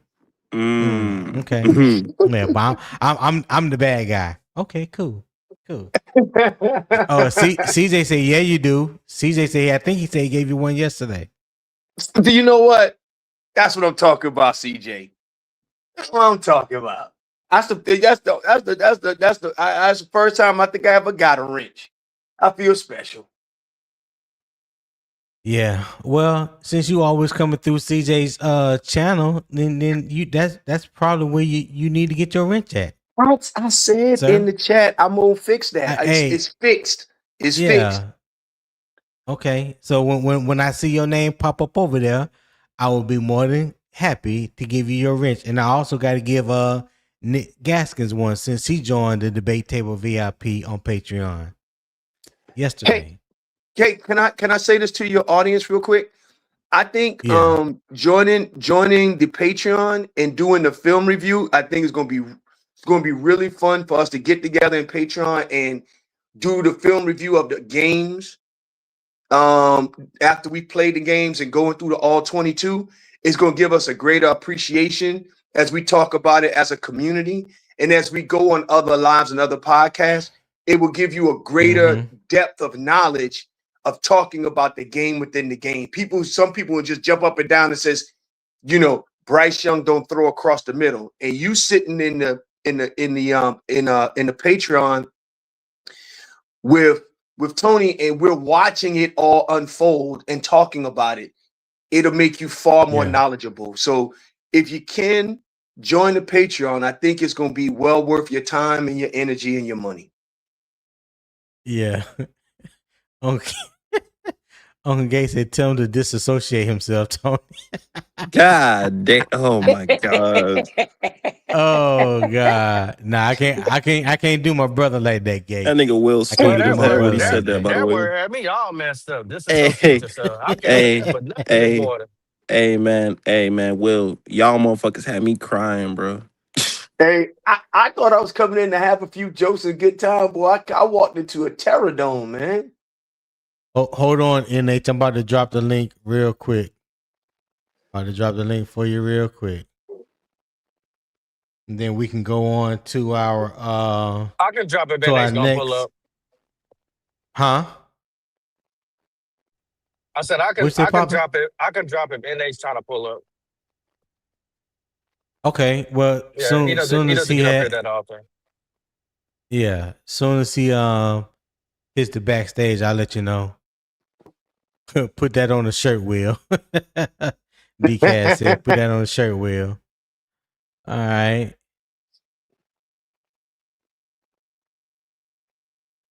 Oh, was you talking about? Oh, was you talking about a link for the Patreon or the link to come on to the panel? I think it was for Patreon, if I'm not mistaken. Okay, all right, but yeah, let's see. It's NH usually follows through my YouTube channel, but hold on, I will put it in the I'll definitely put it in the what you call it? Yeah, something.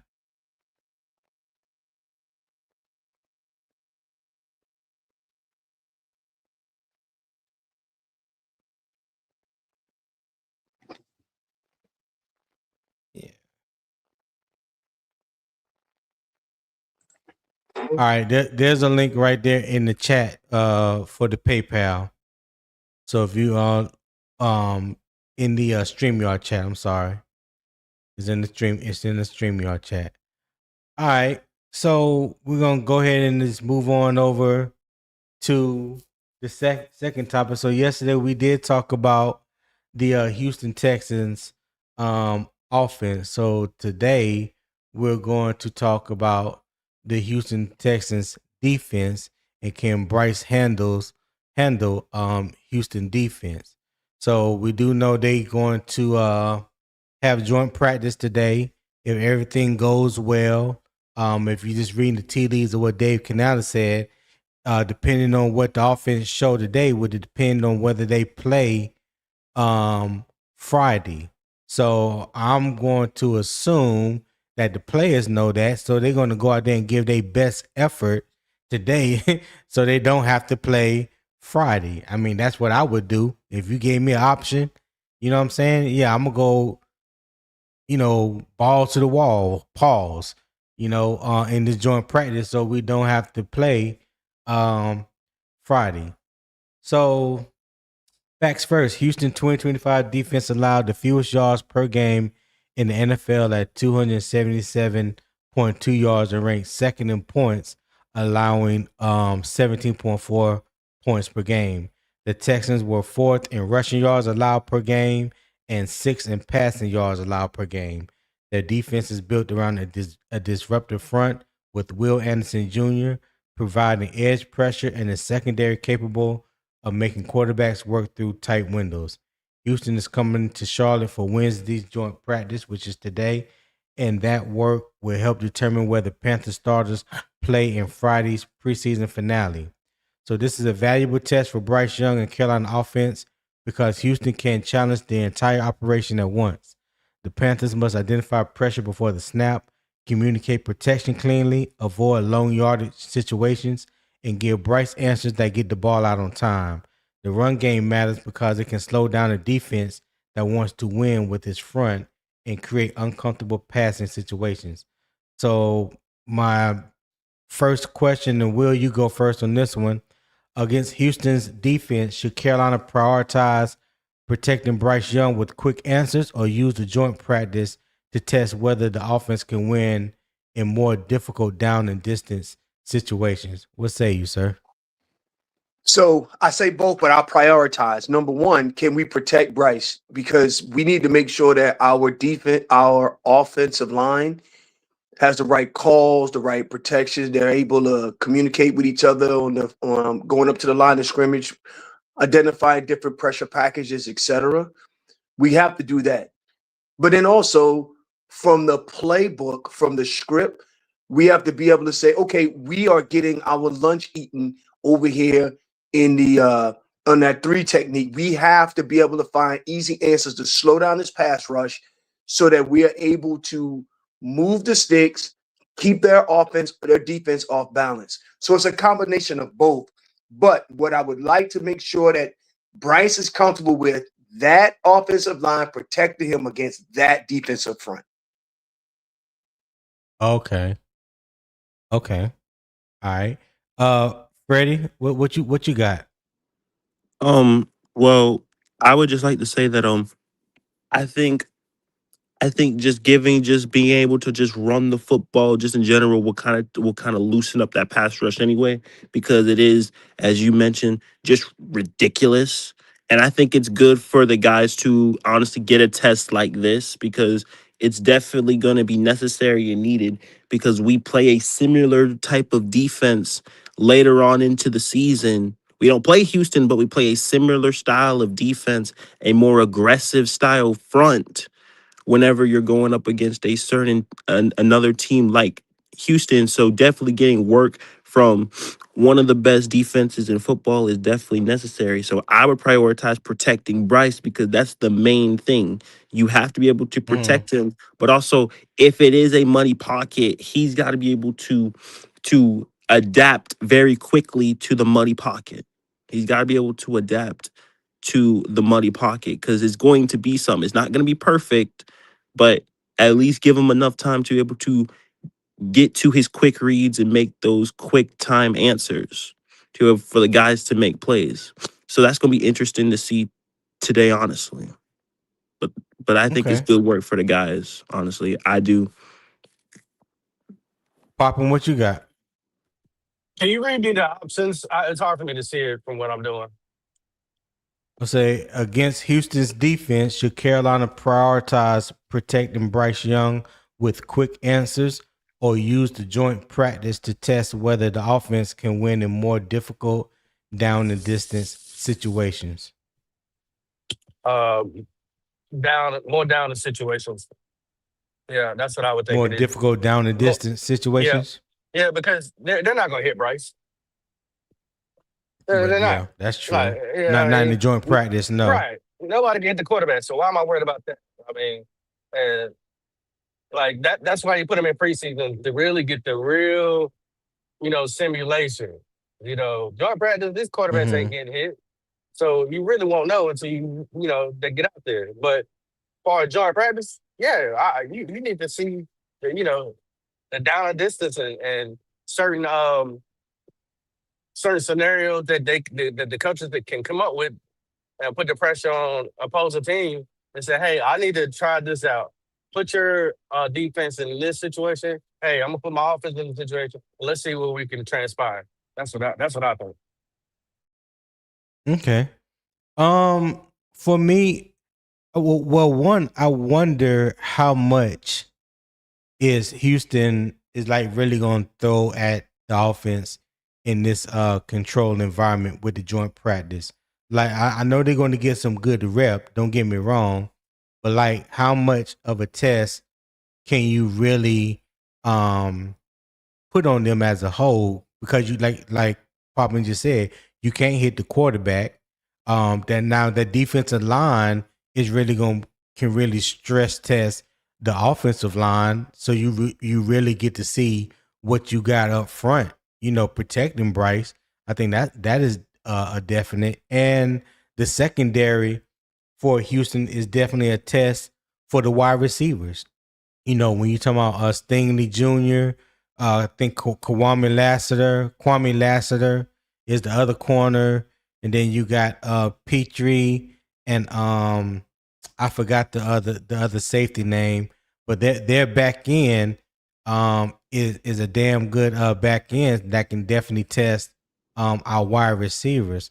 So I'm definitely I definitely want to know what that will look what is that going to look like today when our offense goes against Houston's defense, the ones. Okay, I'm not really too much concerned, with Houston's offense going against our defense, but I think the more pressing thing for me is how can this offensive line stand up when it's taking on one of the top two or top three defensive lines in the NFL, especially on the edge, because we got Monroe Freeling and Rasheed Walker as our bookend tackles, and we know Houston got demons when it comes to their edge rushers.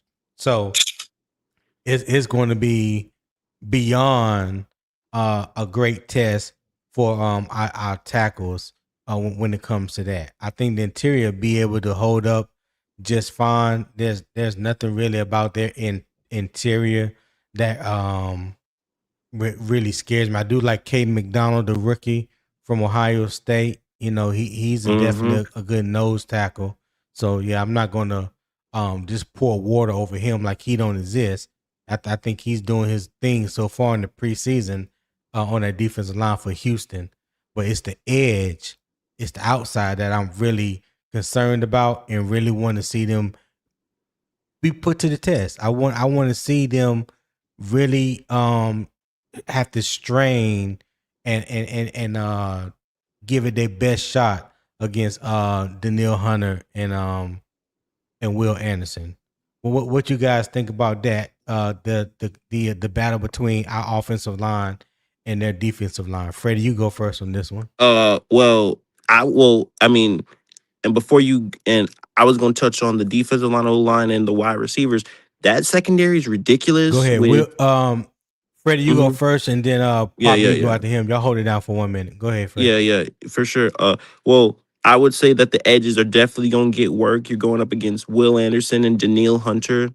I mean, these guys combined pressure rate last season was I think they had like a 20 plus pressure rate by themselves. So they're both just ridiculous. So I just think that it's a great test for both tackles to know that we can protect no matter who we go up against when you're going up against one of the best in the game. And then of course the wide receivers, You want to talk about a test? You're going up against probably the best secondary in football, trio wise, and then Caden Bullock and Reed Blankenship in the back end. I mean, it doesn't get tougher than that. So I mean, it's a great test for the guys, honestly, on basically to prove that they can hang with the best of the best. That's just my personal opinion. They are the best. Go ahead, Pop. Oh no, I'll let Will go. Will's next. Oh, Will, go ahead. Yeah, so I agree with you, Freddie. So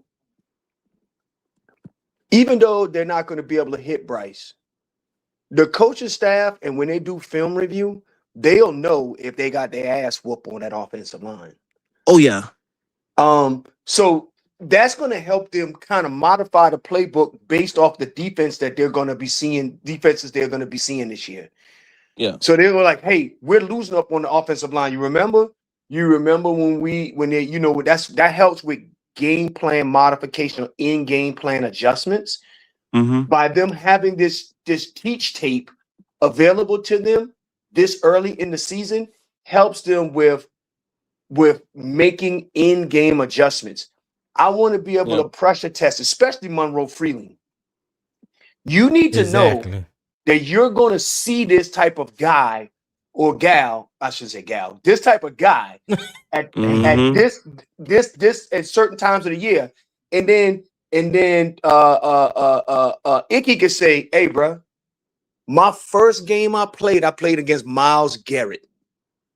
Ooh, facts. And Myles Garrett whooped Icky. It was, you know what? Icky looked like man. Myles got his Garrett, ass whooped. Yes.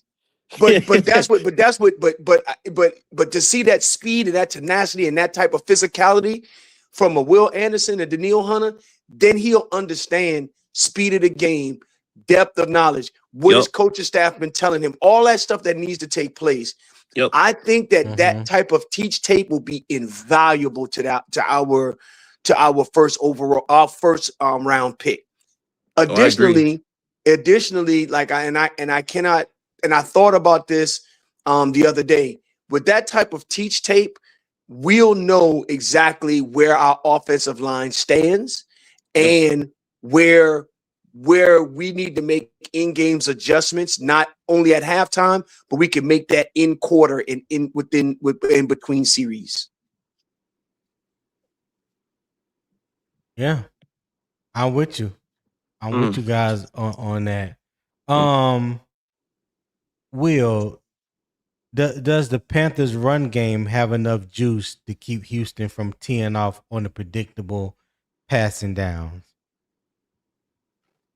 We shall see. That's what needs to happen. That's the only way that you can slow down a formidable pass rush like that is to be able to effectively run the ball. So now I will say this: Damian Lewis did put 2 Bible quotes on his Twitter this weekend. So somebody about to get that work. Somebody about to get that work. Hey, you know what that means, Will? They gotta lock the fuck in. Yeah, it's time to lock in. Hey, whenever Damian Lewis, he prayed for them. He prayed for them before and after. Ooh. Yeah. Somebody about to get that work. Hey, it's time to go to work. I'm just telling y'all, I pay attention to Damian Lewis Twitter handle. I follows him. Yeah. And he be having me too. He having some great quotes. But what you do know, if he start quoting a Bible verse right before a game, somebody about to get done dirty. Okay, hey, I didn't know that. I didn't know. I just noticed that he does put out. Bro, the only time you hear from him is when he's putting out Bible quotes. But hey, yo, Tone. Go ahead, Will. No, I'm just saying. I just wanted to say that this is the one that I wish that we could actually see the offensive line, see the trench play for this particular practice. Yeah, I agree. Man, listen, I'm going to say this again. it's a great test for us. It's a wonderful test for Carolina's offensive line because like I said, you will be seeing a similar style of defense, a few similar styles of defense to this season. So to get, in my opinion, it's the best defense in football. But to get that test early, you at least have, as Will said, those adjustments needed for when you do play defensive lines like that. Because you're Mm-hmm. going to see that, aka Denver, who's trying to break the sack record this season. And we all know how formidable that pass rush is. So, Okay. so it's definitely needed, or that Minnesota ridiculous, crazy front that they do. So it's definitely necessary to get those sort of reps before you see that, so you can adjust to it when the time comes. And I Okay. agree with Hey, Will. shout out to Earl Locklear. He said I joined Tony. Hey, I just seen it on a Patreon. Just became a free member on Patreon. So I greatly appreciate that, Earl. Now when the season get ready to ramp up and we start doing film breakdowns and things like that, if you want to be a part of that, you at least have to join the film room access tier. That's the middle tier. The debate table VIP that gets you access to the other two tiers that's below the debate table VIP tier. It also gives you other advantages as well for being a debate VIP table member. But yeah, definitely great. Definitely appreciate you joining. I drop things on Patreon every day for the free members and all three tiers. So yeah, Will, make sure you respond to to the things I drop in the debate table. You know, he was the first one there. He does not respond to anything that I drop in Patreon. But hey, I still love him and I appreciate his friendship. But Earl just teed that up for me, and I just feel like I just need to dunk that while you on the panel. Oh Appreciate Lord. that, Earl. Damo, what's going on, man? What's up, Big Tony? With the Y. What's With the going Y. on? I'm Yeah, chilling, with the man. I'm loving Y. your show. I've been on your show. This time I caught it the moment you dropped. I normally get on about 30, 40 minutes late because I be dealing with the boys in the morning. And sometimes they just, Yeah. you know how that go. I was going to kick Freddie ass. Freddie doing all that cussing, man. He had some good takes. But I'm like, Freddie, don't be cussing between 7 and 8:30 because my kids Yeah. might still be in the Mouth, hey, yo, Damo, and hey, yo, he using a Damo, hey, hard hey, F. hey, yo, I mean, Hey, he cussing. hey, yo, hey, Damo. Damo, he put a Mike Atkins, didn't he? I did. I mean, Tony, he cussing, Tony. You know what I mean? Like, I mean, there's cursing, I was and there's like, cussing. I'm like, damn, Freddie, I don't cuss like that on my own show. Freddie, like, I don't give a F, mother F. I'm like, hey, oh my hey, God. hey. My 4-year-old Hey, is in the back. He just said the F word the other day, and we had to, I had to step up on him. He's still learning words. You know how that go. He talking and Yeah. you know how it go. Yeah. He get it from me, but he probably be hearing me on these channels. So it's like even I gotta know. Hey, hey, out Damo. of the mouth of babes come the truth. Hey, So go hey, yo, on, buy me Damo. a Mac I was jersey, man. literally, That's all hey, off. Damo. I was literally trying to apologize to you in the comments. I couldn't find your comments. It's I all saw your good, comment and man. I was trying to apologize to you, But bro. that's But why I nah, bro, laugh you though, because good, I mean bro. you ain't got no kids yet. You know what I mean? Nah. Yeah. Well, But Damo, I heard about what happened on your channel. I talk a lot of shit to you, Freddie. The only thing I want to say is I already know you're a good dude and you got a good channel. And to be great though, if you're gonna hold a big panel, you gotta hold that shit down. They can't talk over you. You know what I'm saying? Yeah. You got some facts. good people. They Yeah. love you. That's why they coming on your channel. But don't let them. Sometimes, as men, our personalities can take over. Yeah. Like they're doing it, not knowing that they're doing it. So just hey, Yeah. mute all of them, throw them in the back, whatever you got to do, and Yeah. take control of your show. That's my only advice to you, brother. And I'm Yeah. gonna let you go check your channel out. I might go back and watch that live today for you. Real Say talk. Yeah, less. Some love. I I gotta go back appreciate and it. watch it because the first part that I watched, I think Rashak was up there. Yeah. Broski was up there, Mm-hmm. but they were just talking about the 53 man. yeah, the 53-man cut. So yeah, I missed Yeah. all the action. And Yeah, he used all I the heard you action. said I don't know if Twan and Leo and all them get on there. Like I remember Oh watching all yeah. them guys Oh yeah. before Oh the great yeah. divide Damo. happened and shit that them Damo. niggas should have never It let got happen. But that's it another got story. hectic. Oh, when Leo got on the panel, it got hectic, bro.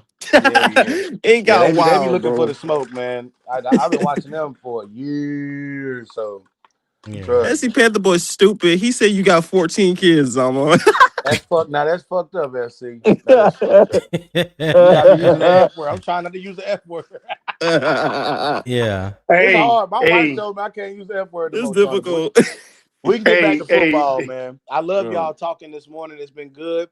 I've enjoyed it. Like I said, I've been on since the crack of dawn. Um, I have feelings. I want to say I got facts too. I feel like we all feel like Wallace has that motor, right? But I don't Hmm. think he got it between the ears. And I'm not the type of person that can. I think you got to be drafted smart because if you're smart, you can learn. Some guys only get a little better, but you can put any linebacker that can go left and right. That got a little win. That's how they make it to the league, right? Being athletic. We need we need linebackers, LBs that can watch film and pick up on things in film, and also are very coachable. I don't like that Wallace and That's true. Wallace and what's my boy from last year? Rose Boom brought the boom, right? Rose Them Boom. two linebackers, man, they got caught up in every play action possible. If it go left, they can't never see that it's really going like right. You get what I'm saying? Like play actions. A Yeah. lot of times they do them reverse plays. Like it's like a teams see that. That's why every time we played teams, a lot of their big plays was on big action, big play action downs, right? They're running play action. Obviously, they can run the ball. That's always our Achilles heel. But man, it sets up that play action so well that they can't read it. I know Devin Lloyd not gonna just be caught up on anything that they doing. Like he gonna be out there making them Hmm. work. And that's what you want from linebackers. You want smart linebackers that can watch film, that are coachable, that are good with reading, and not going with all the bluffs that the teams are going to give. Like, you want him to play free. That might be better for Wallace.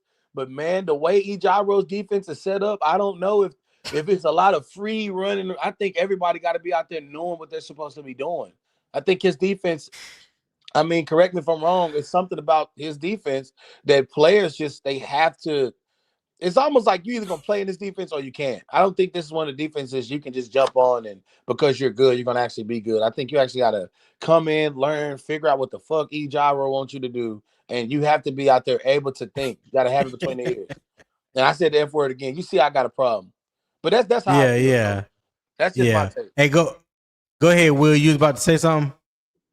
Go. Dominique, my wife heard your voice. She said, "Good morning." Hey, mom. Hey, dad. How y'all doing? How y'all doing? Hey, and you hear her laughing in the background. Hey, you Man, stupid as yeah. hell, Nah. Me and my Damo. wife love y'all. She knew I Hey, was a Damo, big fan stupid of the as hell. guys, man. Hey, yo, Tone. Hold Were, on. were you also Yeah. laughing at what SC Panther boy said? He's stupid. Yeah. He is stupid, dog. SC He is a is bully. Let me stupid. read what he said. Here, let me read it. Let me read it in the Yo, chat. he said, "Hell, I think I'm one of Damo's kids too. Who knows?" Hey, you know I love SC Panther, y'all. If I'm not on a live, like if I'm doing something, he'll text me like, "Hey, man, they live right now. What the fuck you doing?" I said it again. See, I just can't get it. I See. ain't gonna be right. I ain't gonna be right. He might text my wife. This ain't working. Do you have a spray bottle Yeah. that we can use? I can't stop saying that F word, man. Y'all stupid. Hey, look, Damo. What you think about Bryce Young going up against the Houston defense in the joint practice today? What is it that you feel like you may need to see from Bryce in the first team offense that would give you good vibes coming out of this joint practice today? Well, since you asked me specifically about Bryce, I'll bring him up first with everybody. I think, obviously, first of all, I'm so thankful that they can't touch him today, right? Second Mm-hmm. of all, I like that we're going up against, like Freddie said, the best defense in the league. I don't think no one's going to argue with that. Like they get busy week in and week out. There is no slowing down for their defense. And we know who their head coach is, so we know like he's like a Ron Rivera-esque type. Like he's gonna come with his style of defense, and you got to beat him. You know what I mean? So I like that we're going up against such a tough adversary early. I want to see hopefully we get some footage of how they blocking these guys, man. I want it to look like if they can block these guys, man, I'm not gonna say nothing else about this O-line, man. I will be quiet for 2 weeks. Well, I mean, from until week 2. Like, I'll be quiet. You know what I mean? You stupid. I mean, for real, dog. He ain't safe for the season. That nigga stupid. He ain't safe for the season. He No, said he for ain't safe 2 for the weeks. season. He said for 2 weeks. Hey, they get a probational period. Stupid, bro. Yeah, right. They on probation. It's all I need to see is what y'all doing. What you doing. Okay. Hey, according to Damo right now, according to Damo right now, the offensive line is in solitary confinement. But they been telling me to calm down. Like, even Uncle be like, calm down, you know. And then look, they came out there and looked good. But y'all, that's before I realized they was playing against the twos. They weren't really playing against all the ones. So I'm just like, man, it really. I needed to see what I needed to see from the offense. So I can't renege and be like, man, that wasn't enough. I said if they did good, I lay off of them. So that's what I'm doing. I love that they're going against the top defense, though. They are the top guys. Make no mistake about it. Until your boy come down, Aaron Donald, until he come back, then them niggas over there gonna be the top defense. But I do believe that this is a good test for us this day. I'm excited. Hey, Damo, SC said, never mind, you're not his parents because they wouldn't have a potty mouth. Yeah, see that? That nigga stupid. SC, stop haunting me, man. Oh, God. He be haunting me, y'all. He be all in my life. Stay out my life. Man. That nigga SC stupid, bro. You stay out my life. Hey, Bloody, I see you backstage. As soon as I get one person to drop off, dog, I'm gonna bring you up. I can let Bloody rock out. I'll let Bloody rock out. Okay. All right. Hey, I appreciate that, I Freddie. to say my piece, so it's up to y'all. I don't want, Freddie, he already done left. He already done left. Bloody Knuckles, what's happening, my guy? What's going on, Tony? Panel, what's going on? What's going on? What's up, Bloody Knuckles?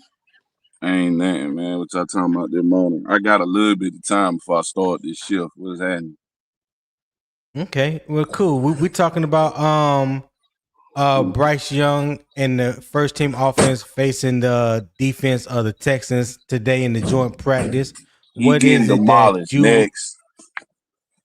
What is that you would like to see that would give you a positive vibe coming out of this joint practice for the first team offense?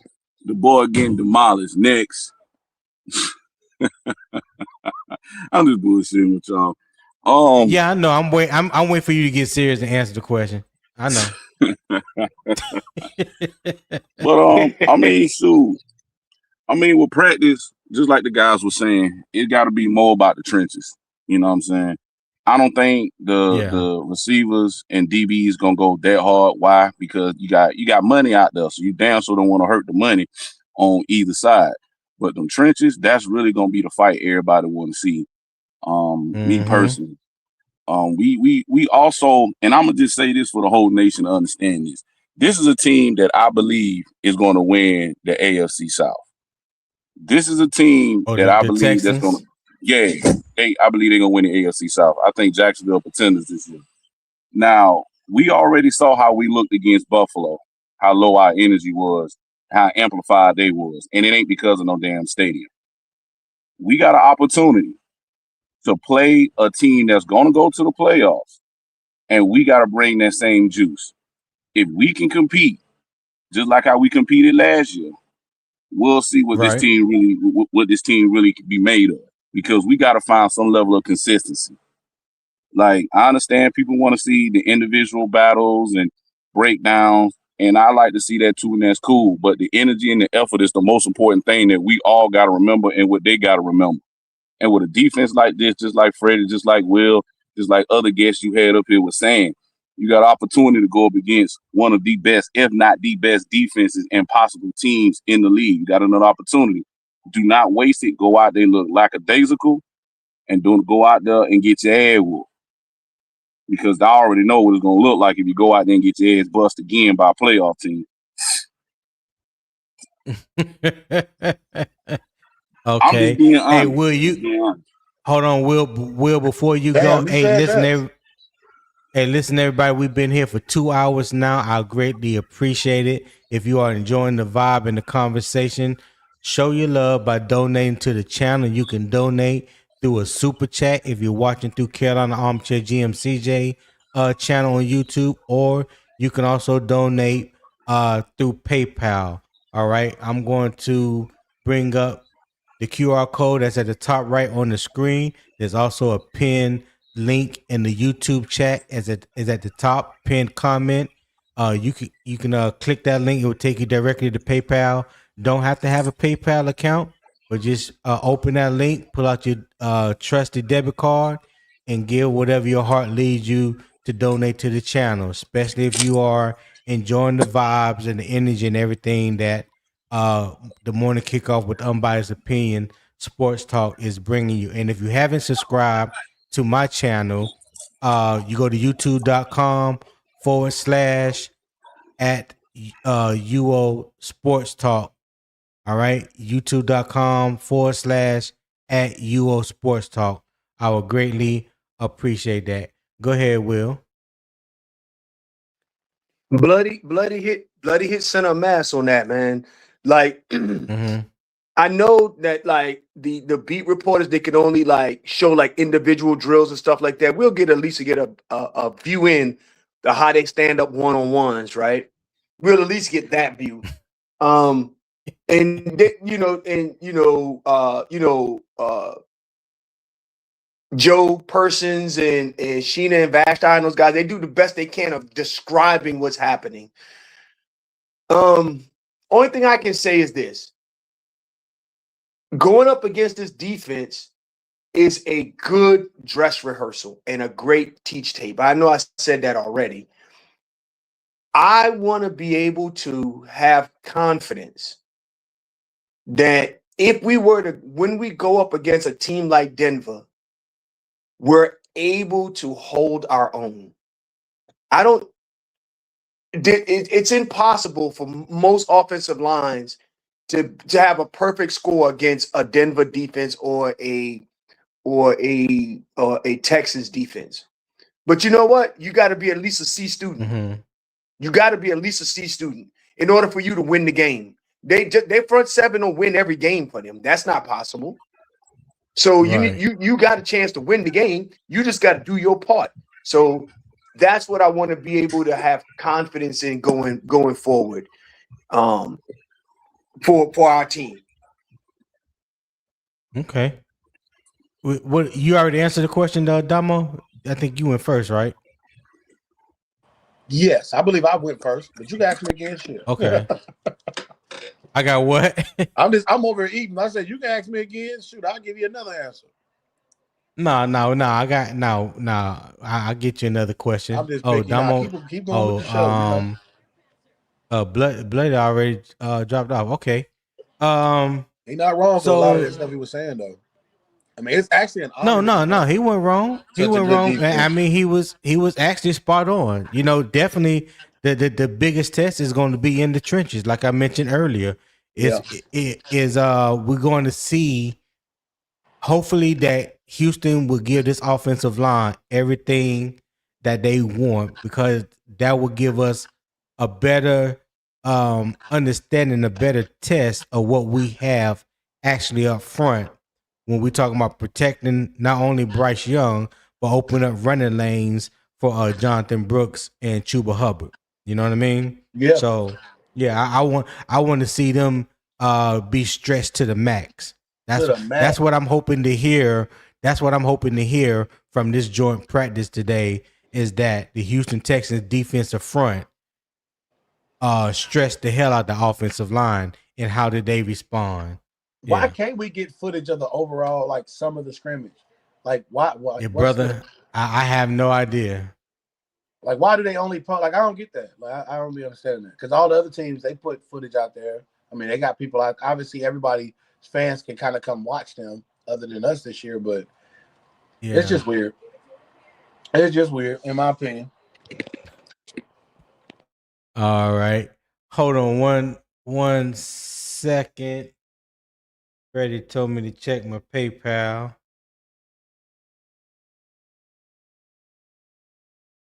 And let me check it. All right, Freddie. Appreciate that PayPal gift, my boy. Thank you for supporting this channel, showing love. I greatly appreciate that. Yeah, anybody else? Don't let Freddie be by himself. Like I said, my daily goal is just $25. Not trying to pay rent or car note, anything like that. Just $25, and all those proceeds do go back into the channel. I will greatly appreciate it.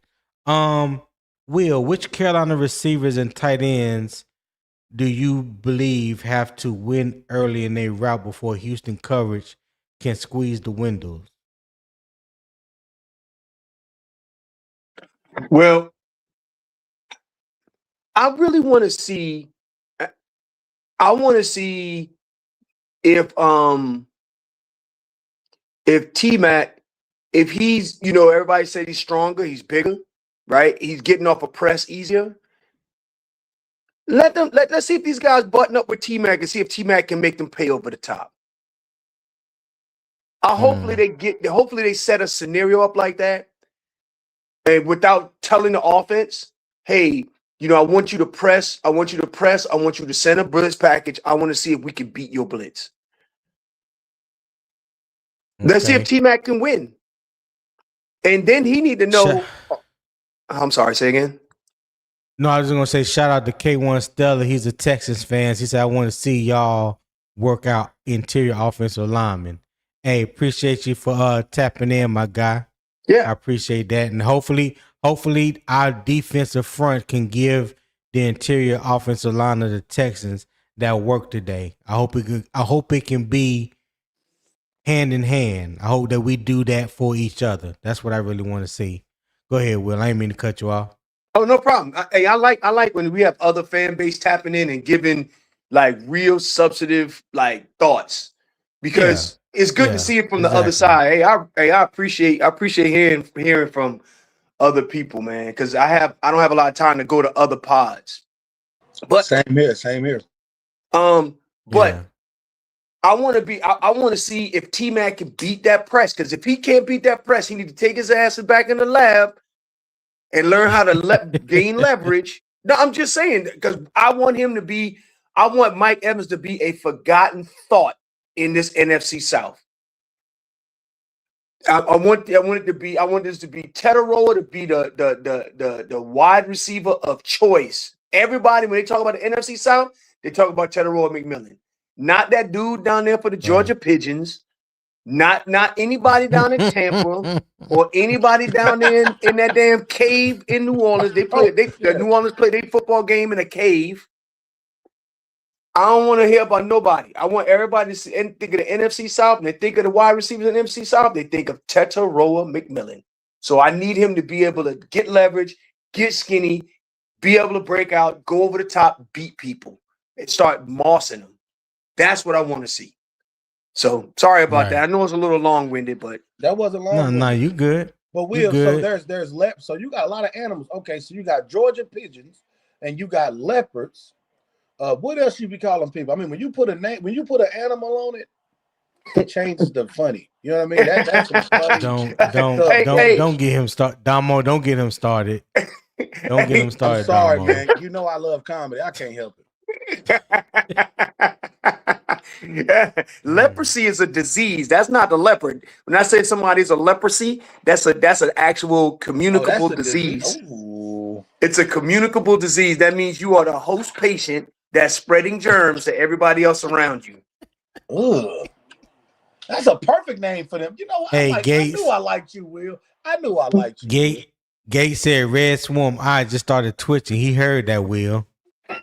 You know he's somewhere lurking.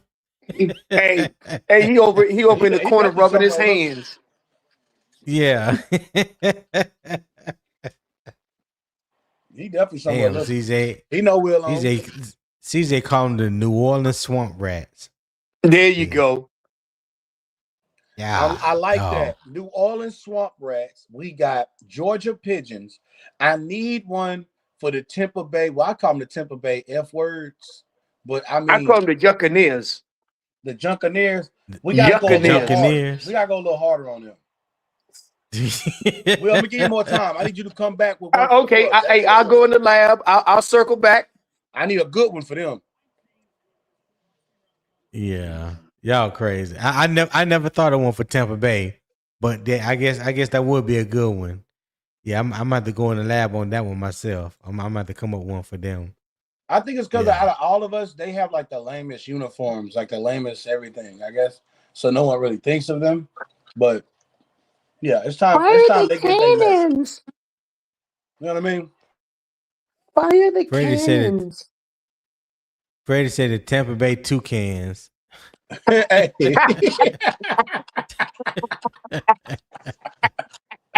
Oh, Damn. yo. That's funny, man. Not Toucan Sam. I said it again, man. Tony, I ain't gonna be able to stop saying that word, man. Man, hey. You about worse than Freddie right now. You on Freddie level right now, Damo. Because you got to practice what you preach. You know what I mean? And right now, it ain't giving what it's supposed to give, but it's all right. I'm gonna get right. I'm gonna get right, y'all. Pray my strength in the Lord. All right. So, chat. Let me ask you guys in the chat a question. What do you need to see from Bryce against Houston? Is it the command, quick decisions, pocket movement, or explosive plays? Type that in the chat. Let me know. I'll give you guys a few minutes, and I definitely will read them back. Again, is it the command, quick decisions, the pocket movement, or explosive plays? All right. Carolina offense does not need to chase preseason highlights against Houston. It needs to show that Bryce Young can identify pressure, the line can protect it, and the play design gives him answers on time. If you want to support independent Panthers coverage, don't forget Super Chats and PayPal support will help keep this conversation growing. All right. And again, I say I greatly appreciate it. All right. So we're going to move on. Houston contests whether Carolina offense is ready for a high level defense. Now we return to the roster decision around Haynes King and whether his development is worth protecting. All right. So here's my question. I put up here the topic. All right. Should Carolina protect a roster spot for Haynes King? Okay. And let me give you the facts first. Haynes King completed 21 of 34 passes for 180 yards and 2 touchdowns against Arizona. He added 39 rushing yards and scored the winning touchdown on the final play. King strained his hamstring on that touchdown and has not played since. Dave Canales said King is trending toward week 1 availability, but he will not play in the preseason finale. Catch this. I don't know if y'all caught that. Dave Canales said King is trending toward week 1 availability. What do you mean by that? But he will not play in the preseason finale. Kenny Pickett entered camp as Carolina's veteran backup. Kyle Trask joined Carolina after King's injury and bring familiarity with Dave Canales and Brad Isaac's terminology. So the question is not whether King created an exciting preseason moment. The question is whether he demonstrated enough developmental value to justify the opportunity cost of carrying an additional quarterback. Keeping King protects a young, mobile passer who could develop into useful depth. Releasing him or exposing him to the waiver process could create a risk. Carrying him also means another position may lose a valuable roster spot. So here's my first question. I'm gonna ask you, Will. Did Haynes King show enough before that injury to protect a roster spot, or are the Panthers better off using that spot on somebody who can help them right now? What say you, sir? This should be interesting. Oh man. All right. I'm torn on this. And so because I really like Haynes King. I really like what the kid showed during the Hall of Fame game. But that isn't enough to say hey, we're going to cut Felipe Franks to keep Haynes King. It's just not enough. However, what makes me nervous about this is, he's saying that he's trending for week 1, which means that he'll be off the PUP list. Because if he's on the PUP list, you can protect him. Put him on the PUP list. You don't have to drop him on the waiver wire. You can protect him. Now, I think if you drop him on the waiver wire, I don't think anybody's going to pick him up. Because if they pick him up, they got to put him on a 53. And I don't think he's shown enough in 2 quarters of football. I don't care what we think as Panther fans.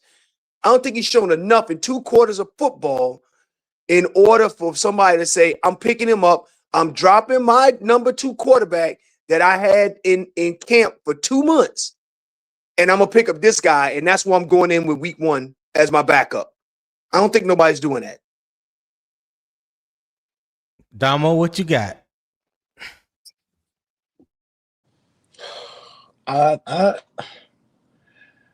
It's like the fan in me, man. And if I were a coach, what are you trying to see the players do, like in your team? When you see Haynes King play like that, he makes the team, bro. Like, it's almost like whatever you got to do, because imagine him developing more. Like, yo, I think it's without question he has to make the team. And I think it's without question that Felipe or I'm not going to name no other players. I'm not going to be like that. I love the channel. I don't want nothing negative. So I'm going to say I think he makes the team. Dave got to figure it out. Dave got so much him and I'm going to say the roster cut is on Dave, right? That's not necessarily on Dan, or is it on Dan and Dave? I don't know how that works. But I would say you got to keep Haynes King, man. Haynes King has done enough to make this team. I'm not going to say to be the number 2 quarterback or the number 1, but he's done enough to make the team. All you want to see is your backup play efficiently. And that was beyond efficient. That was like if Bryce go down or Kenny Pickett go down, man, if we already in playoff contention, like I think we still stay on that track with him behind center. I think he's that damn good. So I think he makes the team. You do what you got to do to keep that man. That's what you do with talent. Every year the Saints did that with that player. I forgot his name. What's the player we can't stand? He a jack of all trades, master of none. Taysom Hill. Yeah, Taysom deal. He a big deal. Taysom deal, because you got to deal with that cat when he on the field. You know what I'm saying? Yeah, he retired now, and he better stay retired. So the way I took it when I heard Dave Canales say that about him being available week 1, I think Dave may or may not have already tipped his hand to say that Haynes King is probably going to make this roster. Now, do I personally believe that he's shown enough in 2.5 quarters of football to say that, yeah, he should definitely make the 53-man roster? No, I do not. I think he still needs development. He needs to still continue to work on the things that he has been working on. Because I've said this before and I say it again. I have seen a difference in his passing skills from the time he was at Georgia Tech to the short time he has been with the Panthers. It was evident in the game against Arizona, right? But that's still not enough. That's not enough to, in my opinion, to say that he warrants to be on the 53-man roster. I mean, if you can get him back on the practice squad, continue developing him, that way, cool. But as far as on the 53, yeah, I don't believe so. And like it does say him being on the 53-man roster, if he's QB3, because right now I believe that Kenny Pickett is going to go into the year as QB2. So what value is he bringing to your team by being on the 53-man roster and QB3? None, really. There's no value that he's bringing, other than the reason that you're going to keep him or trying to keep him so you can continue to develop him. And it's still like he showed you a flash. He was like lightning in the bottle, as I would say. You know what I'm saying? He caught lightning in the bottle in that game.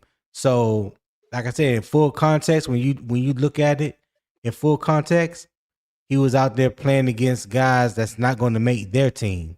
So it's hard to really say, that he's going to be QB2 like some people feel, or he even got the potential next year to be QB1 and all this crazy stuff that I've been hearing, just because you saw the guy go out there and have an excellent game. Mind you, he had an excellent game against the Cardinals.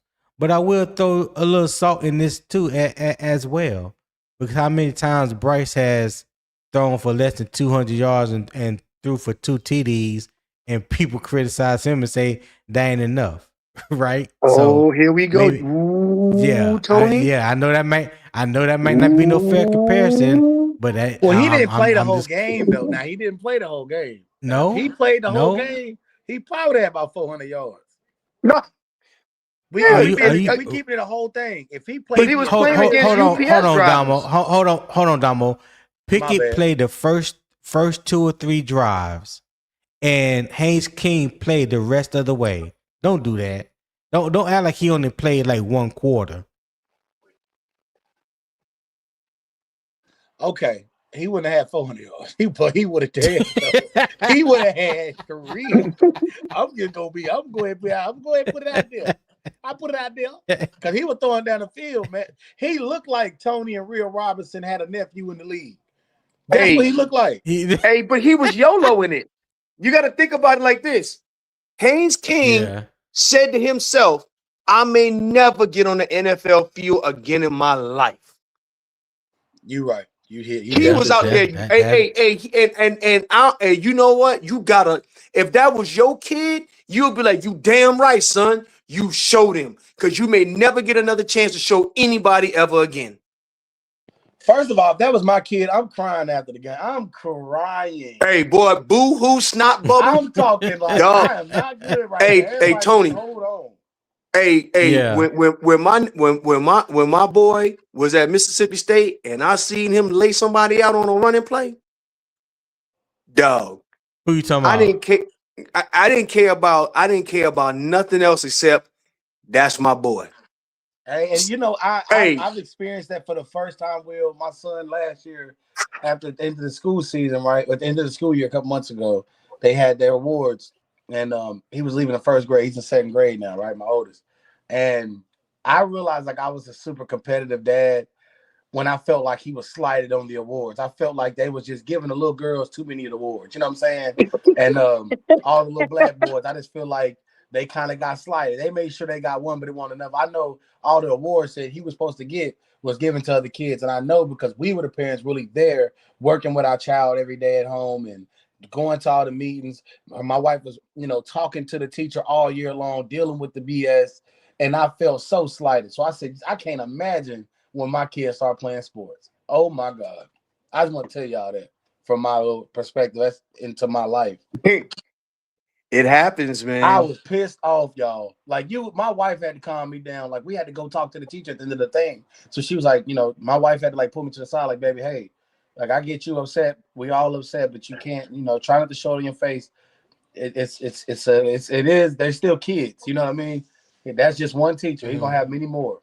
But bro, I was so hurt. Will, I'm telling you, I would have been crying at the end of that game with Haynes King if that was my son.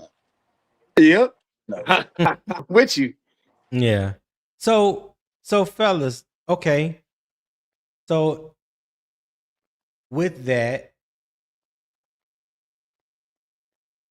do you feel like it's worth keeping him or having him on the 53-man roster when there's potentially other positions that you may have to take one less player just for him to be on that roster? Because we know how crowded the wide receiver room is.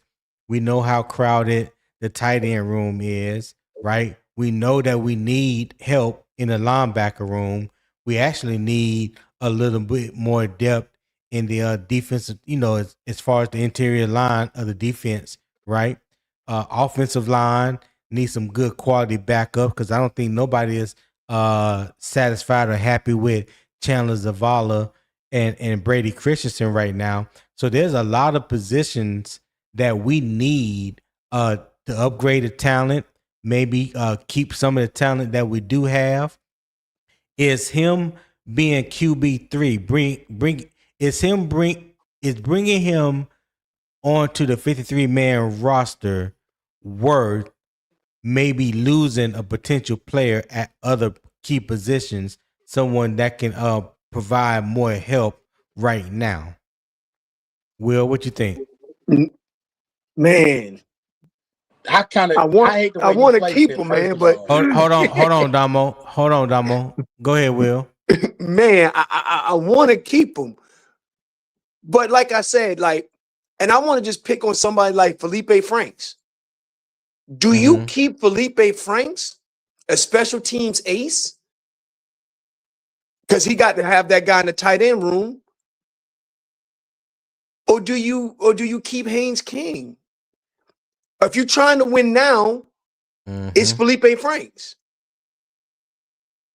Are you able to keep Jasim Reed and not subject Jasim Reed to the waiver wire or Haynes King?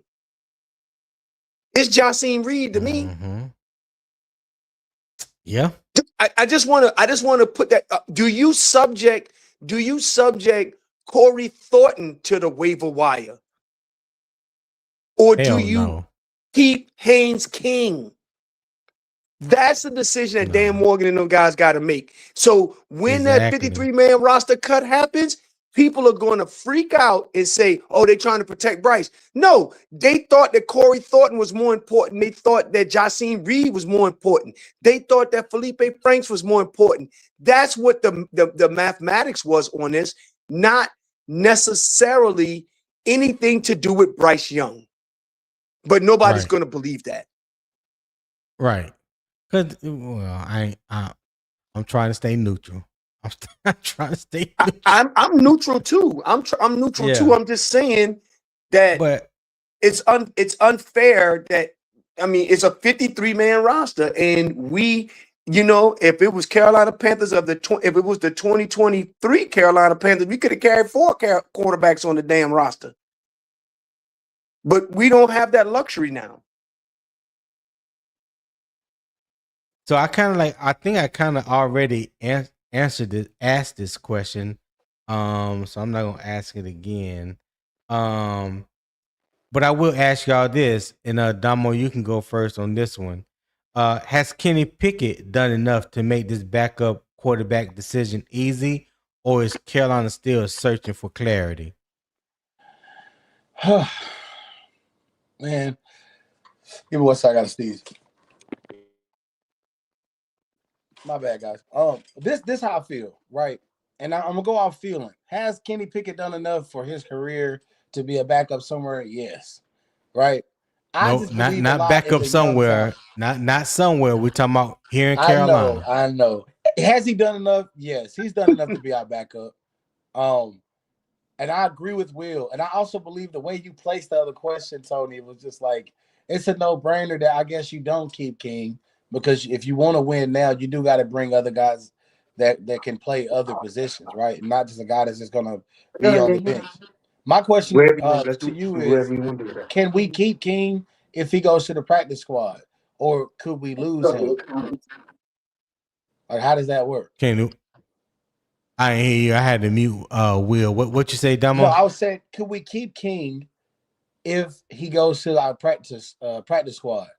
Is there some type of clause or something way to where he can't? No, it's not a clause. No. If you are on the practice squad, anybody, any other team can poach you from the practice squad. There is some type of protection. I can't remember exactly what it is, where you can protect a certain amount of players or something like that. So I can't remember fully. So don't hold me to that. But I think there's something to the fact that where you can protect a player or two or something like that on the practice squad. But like I mentioned on Unk Channel last night was like there was 32 teams that passed on him in the draft 7 times. There's a reason why he was an undrafted free agent. Whether you want to say it was his age, whether you want to say it was the scheme that he ran at Georgia Tech, all those things, right? But there's a reason why he did not get drafted. And I already stated my reasons why I thought, and I've also stated that the things that I felt like he needed to work on and show improvement, he did those things. You saw those things against the Arizona Cardinals, right? So I still don't think that's enough to vault you into QB2 consideration. So if you are QB3, if you haven't beaten out Kenny Pickett, and we know we have all these other roster positions that we need to evaluate, we need to upgrade. Is he worth keeping as a QB3 when you need upgrades at other positions? So that's the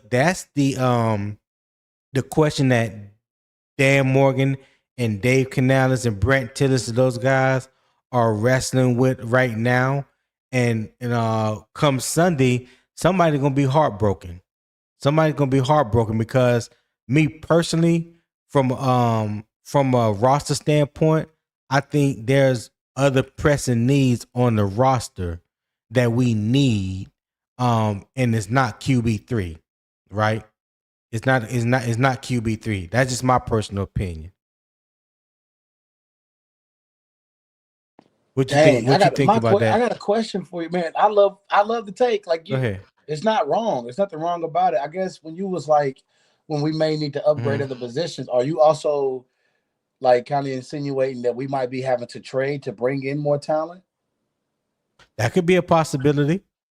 Okay. That could be a That's possibility. what Because intrigued listen, me. It made me think. I had a question. That was my question. yeah, because one, the one position we was talking about earlier that I've been talking about all off season, even before the draft, we did not effectively address the needs at the linebacker, inside linebacker position. Getting Devin Lloyd was nice, cool. All that is great. But we needed another inside linebacker. And we was in great position in the second round to draft an inside linebacker, and we chose not to go that route. Now we are in a position where we're talking about your number 2 and number 3 inside linebacker are in a competition, and quiet as kept, neither one of them is really starting material right now. There's a lack of depth and talent when it comes to that interior linebacker position. Okay. Hold on 1 second, Damo. I'm gonna bring this person up. I don't know who this is. Maybe somebody that's let me see. What's going on, Nathan? What up? What up? Can you hear me? Yeah, we I can hear you. What up, y'all? What's going on? Not much. I seen y'all talking Panthers ball. Yeah. That's all the time. That's all the time. Talk to me. Tell me something good. How do you feel about this? How you feel about this? Kenny Pickett making a possible 53-man roster. I don't know, man. But as you can see on my picture, I'm a Malik Willis fan. So Okay. I think All right. that they should have known Malik Willis was going to be better than Kenny Pickett. Well, what you mean by that? What does Malik Willis have to do with this? Nah, I just saying though, like they should have known. And Who is they? the people that picked Kenny Pickett over Malik, the Steelers. Oh, you talking about coming out of the draft? Yeah, Oh, okay. All right. Well, Kenny Pickett right now is QB2 for the Panthers, and we discussing about Haynes King. Should he be QB3 for the Panthers? You got any takes on that? I would say Haynes King earned the spot to start at the second, or not start, but to be the backup QB. To be the Now, is that because you just don't like Kenny Pickett and they took him over No, Malik no, it Willis? doesn't have. No, that doesn't have. Kenny Okay. Pickett, he has small hands. I was just about to ask him that, Tony. Go ahead, Nathan. What you say? I say he got the smallest hands for a QB basically ever.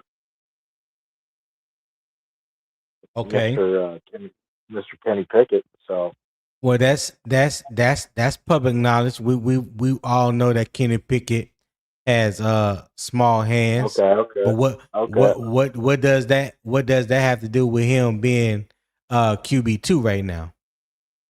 Well, I mean, just on the outside looking in, it's not ideal that your backup quarterback, may have issues holding onto the ball or dealing with, the weather, the elements, and whatnot.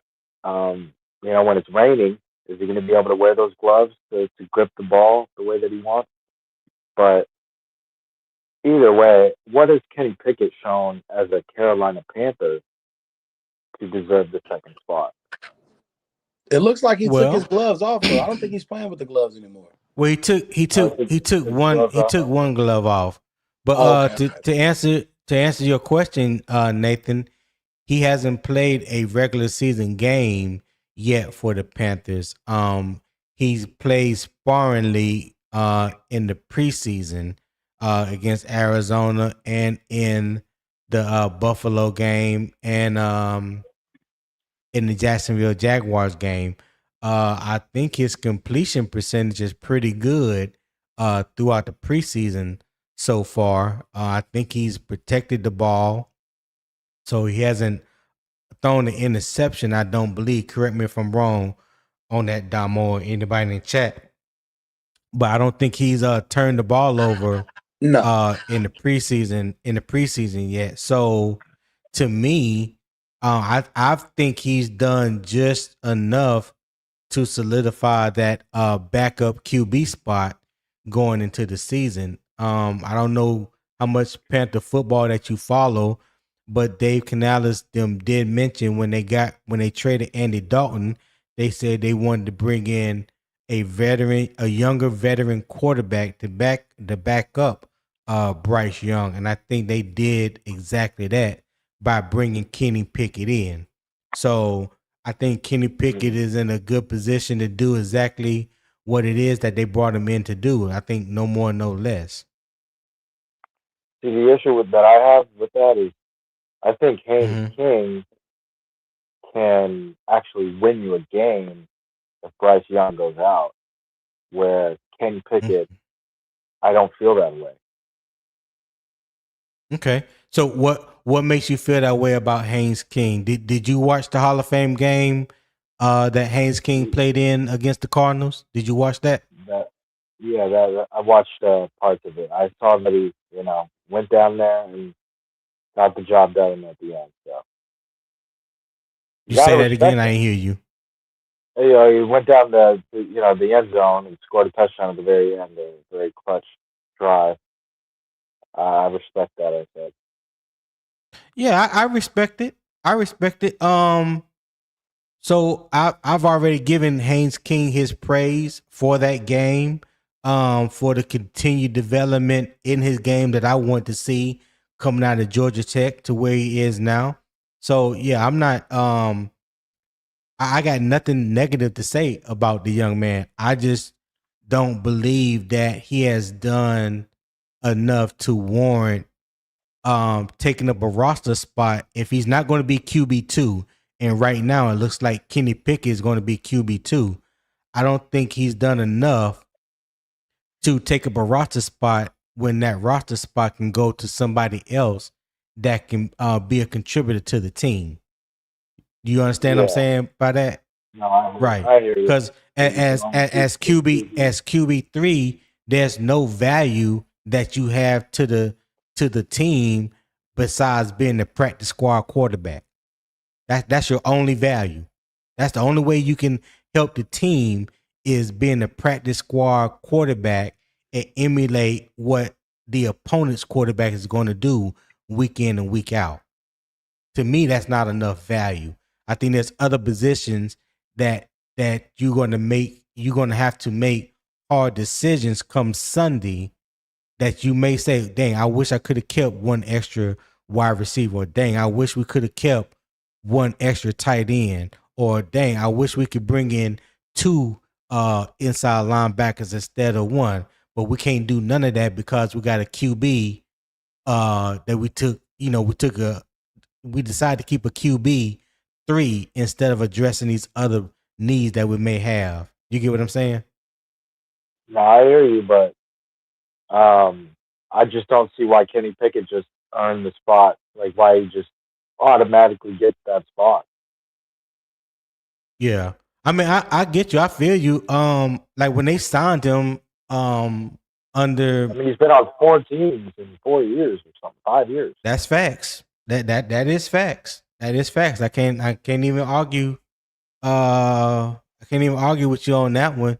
But there's a reason. I believe there's a reason why the Panthers chose to sign him and make him QB2.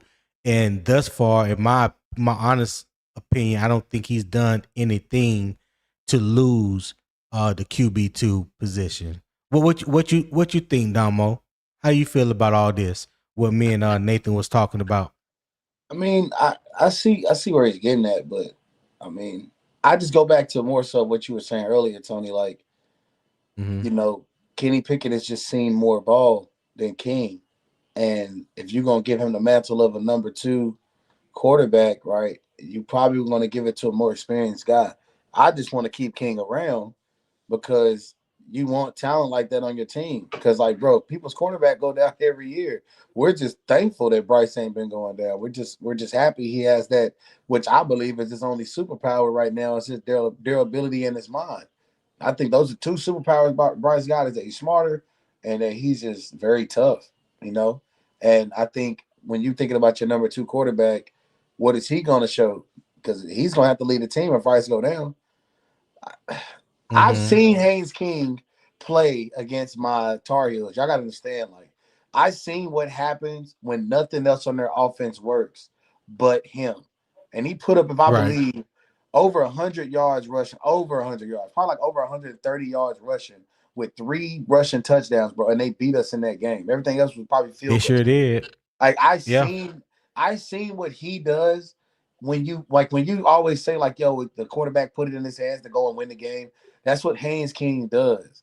And I just I would hate to lose a talent like that. That's how I want my backup quarterback to be. And possibly if the starter goes down, him having to be a starter, I want that behind center. And I will work with everything else. That's why I'm like, is his ceiling higher to me than Pickett's? Yes. Does Pickett see more ball? Has he seen more ball? Yes. Has he done enough to keep the number 2 spot? Yes, because he hasn't really played bad, right? I mean, this is the issue with Kenny Pickett. It's all about. Hold on, Nathan. Let Damo finish. Go ahead, Damo. I think it's all about. I'm trying to use the word right. It's just going to depend on the person. I seen somebody say in the comments that, like, we wanted Bryce to play like King. No, like, that's not it. We want King to play like King, man. We want King to play like he got a roster spot to play for. And that's what he went out and did. Y'all got to stop worrying about Bryce. Bryce game ain't going to look like nobody else. But you know what? Ain't nobody else game going to look like Bryce. And that's why Bryce got the numbers he got. He might not got the highest passing numbers, but when it comes to being cerebral, right, last-minute game wins, last drive wins, like, and literally, like, throwing touchdowns later in the year, like, Bryce gives you that. It's just stuff he does. Well, he's locked in. Hold on, Damo. Let me go ahead. So go ahead. AJ Brooks said, "What could King do without weapons and protection?" Well, my answer to that, AJ and Charlie the Gamer, since he wants to co-sign for you, we would never know because he's injured and he has missed the last 3 games, so we can't speculate what he could or could not do with the first team offense and the offensive line in front of him. We don't know that. We don't know that. You don't know that. Charlie don't know that. Charlie know he don't know that, right? So the number one thing in the NFL is your ability, your availability is your best ability. And right now he ain't been available, right? Kenny Pickett's been available. Kyle Trask has been available. Those guys have more game film than Kenny than Haynes King right now. So I think that would answer your question. I hope so. Go ahead, Damo. And I just want to say, when we talk about Haynes King playing with starters, like, can y'all imagine all them tight window throws he made? Like, yeah, they were dope. Don't cuss me out now, Charlie. That's your man's. That's your man's asked that question. But listen, like, could you imagine him trying to make them tight window throws and the starters are just better and they pick it off? Like, that's the difference between starters and guys that are playing as backups. Like, the starters are, like, usually severely better. Like, it's not even close. Usually between the play. Like, the guys they're choosing to start is because these guys are the guys. These are the guys they drafted. These are the guys they worked on. These are the guys they prayed for. These are the guys that they believe in. So it would look different him coming out there with the starters. You can't just do that type of shit all game long. Like, that was hero ball. That was hero ball that we seen. Make no mistake about that, right? That was hero ball. But I'm saying, like, I would love to work with a cat like that. You feel me? That got a higher ceiling. Yeah. Yes, his ceiling would be higher than Pickett's because Pickett's ceiling isn't high. It's like base level. It's like floor level. That's how they feel about. Some feel that way about Bryce. They feel like it's easy for him to get better every year because he set the bar so low. And I'm fine with that because he's getting better every year. And it still looks better than what Kenny Pickett be over there doing. So I like Kenny Pickett as a number 2, but I would love if they said, King, you get to go the number 2, go ahead, and we'll try to keep you on the practice squad, Kenny, because we know don't nobody want your ass. Like, I'm cool with that, right? Because I know Bryce gonna probably play out here, and King is gonna be able to get behind him, sit behind, and learn, get some first team reps, right, to kind of get better. He can stay under Dave Canales and Brad Isaac's tutelage. Like, I like that. This is how I see the game. But only because I don't like wasting time with a dead horse. Like, that's just me. But I understand, And like, that's not necessarily how business is going to look at it. You know what I'm saying? Yeah. Go ahead, Nathan. Go ahead. I'm saying that's what Kenny Pickett is that dead horse. You already know what the hell you see in that. Like, there ain't no point in watching him play another snap in the NFL. SC said, breathe, Damo. Damn. And I'm not even trying to go hard, y'all. I don't know. I'm not trying to go hard, y'all. I'm not. I'm just trying to be honest. Like, like, everybody goes hard on Kenny Pickett, so nobody believes in him. Like, I mean, Shannon Sharp and them, like Uncle Shay and them, man, was cooking him, right? He one of the players that they don't mind dreading because they played in the league. They're Hall of Fame level, right? They know what they talking about. So you're not wrong for saying Kenny Pickett, not him, but that's why him ain't starting. Him gonna be a backup. You know what I mean? That's a fact. Let me ask you this though, because this is last year on Bryce Young's contract, right? Right. No, it's not. No. No, it's not. He said Bryce. My bad. No. Yeah, they picked up his 5th year option, so Bryce has this year and next year. Okay. Never mind that. I spoke but go ahead. No, I want to hear the question. Wondering what happened if he would have got injured in week 6, but he was popping off for the first 6 weeks, and he got him injured. What are you guys going to do? Re-sign him for the next 5 years, or? I don't understand your question. If who would got hurt? If Bryce got hurt, but this was his last year on the contract, but it's not, so it kind of changes everything. Yeah. I don't know. I can't speculate about nothing. So what I will say just real quickly about his injury history, in 3 full seasons, he's only missed 2 games because of injuries. And both times it was one game his rookie season and one game last year against Buffalo, and it was because of his ankle.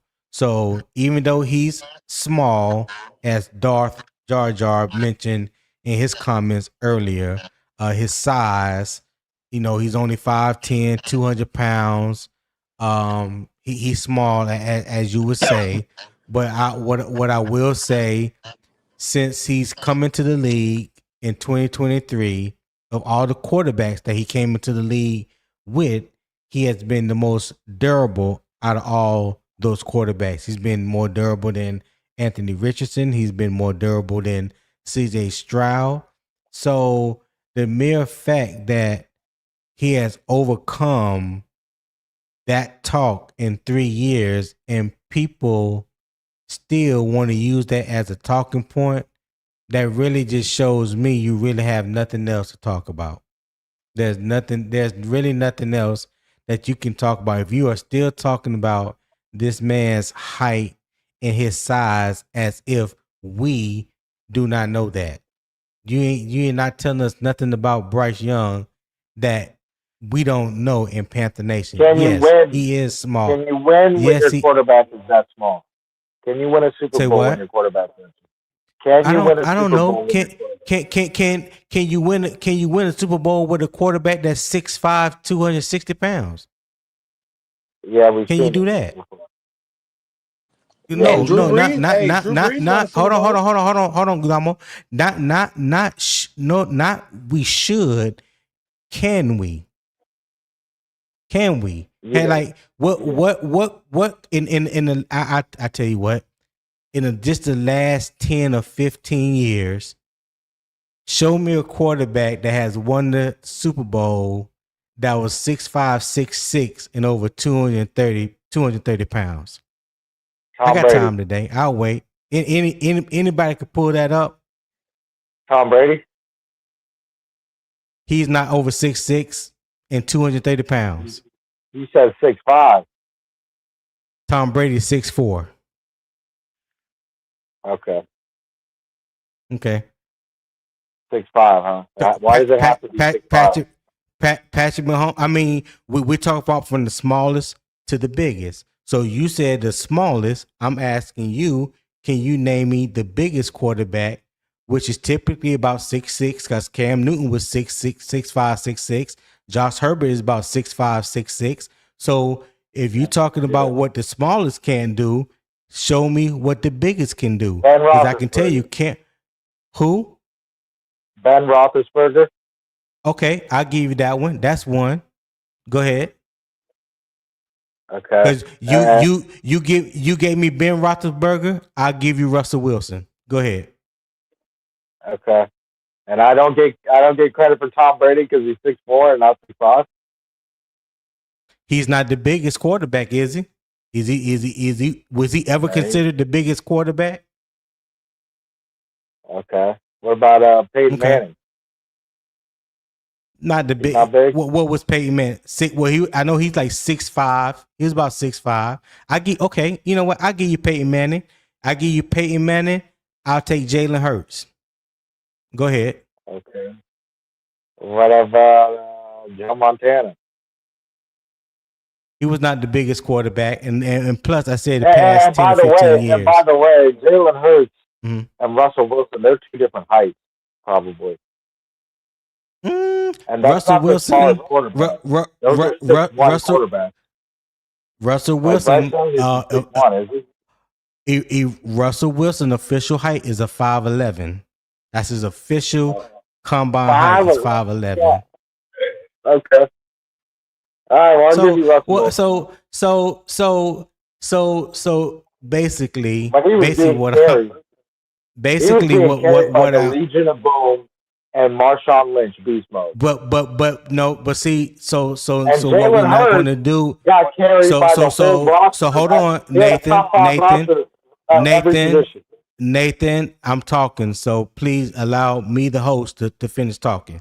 So what we're not going to do, we're not going to just keep going back and forth trying to move the goalposts. Your original question was, can you win with a smaller quarterback? and I said, can you win with a big quarterback? You mentioned a big quarterback. I mentioned a small quarterback. So I think it's easy or it's fair to say that you can win with both. Yeah, but you just need to have everything working in your favor on the other side when you have a small quarterback.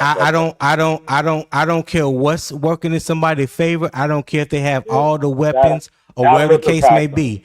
The question was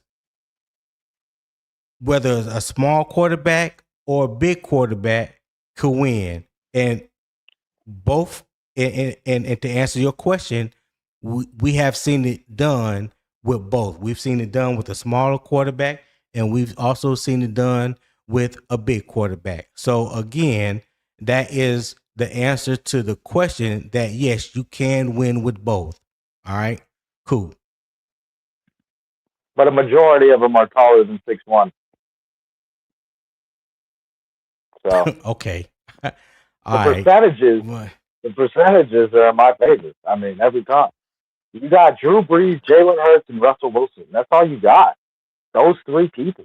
Those are all you bringing to the table, bro. I got everybody else on my side. Let me ask you a question, man. Hey, go ahead. And by the way, I'm a Malik Lewis fan. So I think that you can win with a smaller, quarterback, a small-sized quarterback. But I'm just saying, you got to bring more to the table than just being. You got to run the ball, bro. If you're going to be 6'1" and a quarterback, you got to bring some running element to the game. Darth Jar Jar said he's been good at avoiding hits, not durable. Sir, have you? So two things. Hold on, Damo. Two things can be true. Yes, Bryce is good at avoiding hits, but let me point you back to 2023 when he was getting his head knocked in the dirt. I don't think he was avoiding hits at that point in time. So yes, I would stand on a ledge with one leg and tell you that he is more durable than any quarterback that came into the league with him. He has proven it. We have seen him take it shot after shot, hit after hit, and he still gets up and keep on ticking. So please miss me with the foolishness, sir. Can I ask go you ahead, a question? Damo. And Go ahead. I just got questions because it's like, hold on, Nathan. I want go to ahead, talk Damo. to Nathan, right? So Yeah. you think so? Let me ask you a question because y'all be worried about height. Like this ain't the NFL. Like corners don't be shorter than receivers, and they still don't want to hear, "Hey, he's out jumping you because he's taller." Wait, you they said, don't want to hear that. you You got to play up to the level. So hold on. So you think Bryce was a Heisman Trophy winner by accident, and you think Bryce went first overall by accident? Yes or no? Or do you think he got drafted? No, And he I don't won think that was because he has talent. No, for sure he had talent. Like I like Bryce Young. Right. I'm not do going you against believe Bryce that you Young. I'm only just get a saying he doesn't Heisman have the Trophy? prototypical. Do you believe that you only could get a Heisman Trophy if they weren't do you believe, right, that Heisman Trophy winners are just some college stuff? Or do you believe the guys that win Heisman trophies deserve a shot at the NFL? No, they deserve a shot at the NFL, but not all of them end up panning out Okay, like you so think they I don't would because they're care Heisman that a winners. quarterback could be 2 inches taller than Bryce. I still expect Bryce to come out here and play at a very high level because we drafted you here to be able to do that. And I see that if you can't play at the highest level, then I need you to play at a level where you can progress every year at least. I'm seeing that from Bryce. So it doesn't really matter what no one else is saying. And for all these guys talking about durability, some of y'all wanted Anthony Richardson, man. He tried to be like Cam and couldn't even really make it 8 games. He started quitting out there, man. Bryce was getting killed. And you know what? Yeah, Bryce some got people wanted benched CJ more Stroud. than once. And that kid came back and still played with all his heart. Bryce lost a girlfriend and everything to a basketball player. He had a lot going on. What? And CJ, one of his best friends, was balling at the time. Man, you can't tell me about adversity and endurance and durability. Like this kid got it all, man. Y'all want to talk about his height. Man, this nigga just went out and won the championship of the NFC South. We are champions of the NFC South right now, and we hadn't been in 10 years, my brother. And we had taller quarterbacks behind center, and they couldn't get the shit done. They couldn't get it done. Hold on, Nathan. Let Damo finish. Go ahead, Damo. Y'all talking that We talk, finished. man, just don't make no sense. That cat in the NFL, he gon' like he been showing y'all, he gonna show you week in and week out why he QB1 in Carolina. And y'all can be mad about it. We don't give a damn. I got a Bryce jersey in the back and can't wait to bust that joint out of here Sunday. You know what I'm saying? Go So I ahead. ain't really trying Go to hear none ahead. of that, man. Go It ahead, ain't no Nathan. What Bryce you fan. got? I'm a Carolina fan. I'm a Carolina All fan to right, keep Nah, Damo. pounding. All right, I'm just Damo. All gauging the right, room. Yeah, Damo. we keep pounding. Damo, hold I'm on. just Damo. Go gauging. ahead, Nathan. Now I'm just trying to figure out, see where he's at with his takes, with his thought process on Bryce and how everything's working Oh, out. okay. The decision making of because you guys could have had C.J. Stroud, and you guys are Yeah. obviously happy with what you had or what you have. Well, so I can't speak about nobody else, Nathan. I can only speak for me. So when those two quarterbacks came out in the draft, I am on record 3 years ago, however long it's been now, that I wanted CJ Stroud. And for the very things that Darth Jar Jar mentioned was a couple of things that I was worried about. His size and his height, right? And I also said that there was not much difference as far as the potential between Bryce and CJ Stroud. So I would be good with whoever we chose. So we chose Bryce. So that's who I ride with, because Bryce is the quarterback of my team. So yeah, so I just wanted to just be clear. I wanted Bryce. I mean, I wanted CJ for the reason I thought he was a bigger Okay. quarterback. He Okay. had a stronger arm. He had a stronger arm than Bryce, right? I think the anticipation was pretty much the same, but I do feel like that CJ accuracy was just a touch better, and he can throw it into tighter windows. That's what I thought going into the draft. But again, just because we didn't draft the quarterback that I would have liked for them to draft, I'm not going to hate on the one that we drafted, right? I'm No, not for going to do sure. that. Yeah. Right. So that's why I stand on the whole Bryce Young, CJ Stroud talk. Like I said, I all this is public information, been recorded. I ain't never wavered from it, and I don't have no reason to. So again, that's how I feel. I'm not gonna try to speak for anybody else in the fan base. Because the fan Well, base is very yeah. divisive when it comes to Right. that. But for me, that was my reasoning, and Bryce is the quarterback, so that's who I'm riding with. And I'm not trying to get you in trouble by any means. I just wanted No, to kind of make a point brother, that, you can't get me in trouble. How? but maybe airing your fan amount on Bryce Young and CJ Nah. Stroud. Because I know Oh it could be a no. kind of a touchy subject. Hey Nathan, this ain't the first time people have publicly heard me say this. This ain't nothing new. See, the difference is I can stand in what I say, and I can also back it up. You know how many times people have come on to my channel or been to other channels, and you hear, well, Bryce can't do this and Bryce can't do that, and then I say, well, I have the actual video that proves what you say that he can't do, that he actually can do. Would you like to watch the film with me? You want to ask me how many times I've been taken up on that offer to watch film? Yeah, I I'll go hear ahead you. and tell you. Don't even waste your breath. I'll go ahead and tell you zero. Not one time. Not one Okay. time. Yeah. So it's easy for people to say what somebody can and can't do, and they know that they're being dishonest, because if they say they watched the game just like I watched the game and witnessed the same thing I witnessed, the things that they say he can't do, they would know, they already know that he can do it. They just can't be honest with themselves to say it. I can. So, I can so criticize. I can criticize Bryce when he do bad, and I can give him praise when he do good. That's me. That's what okay. I do. Well, let's bring up the bad real quick because this Okay. guy that you claim as your starting franchise quarterback. Okay. I just want to ask you. He had 54 passing yards against the Super Bowl champion Seattle Seahawks. If he's doing that against the Correct. Super Bowl team, what means in the future, if you guys ever make it to the Super Bowl, that he wouldn't put on a stinker again against a Super Bowl caliber defense? He's already proven that he can't beat one. Can't even throw for more than 60 yards against one. So, Okay. does that So have you any kind of impact on you, or no? That doesn't impact you at all, knowing that he only threw 54 passing yards against the Super Bowl champion yeah, and it, four it has quarters. it has it has a little impact. Yeah, it has a little impact. So I would ask you this question in return. Did you watch that game? I did not watch that game. Oh, so you didn't watch the game. So you I don't did know no, all that. So you don't know all that transpired in that no, game, right?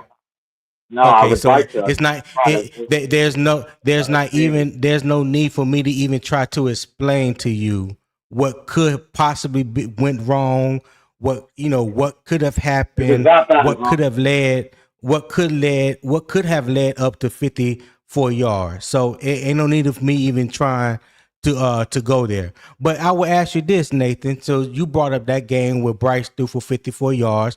I ain't denying that. That's public record. He did. It was an awesome game. I mean, it was a horrible game for the Carolina Panthers. It also was a horrible game for Bryce Young, right? Cool. Did you watch the game where he threw for 448 yards against Atlanta? Was you aware of that?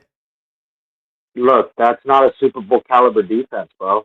But That's not what I'm asking. that's not what okay, I'm not asking you to throw 500 yards okay, against. okay, Super Bowl caliber defense. All right, cool. When he threw for 54 yards against Seattle, had Seattle won the Super Bowl at that time? Were No, we in the playoffs at that time?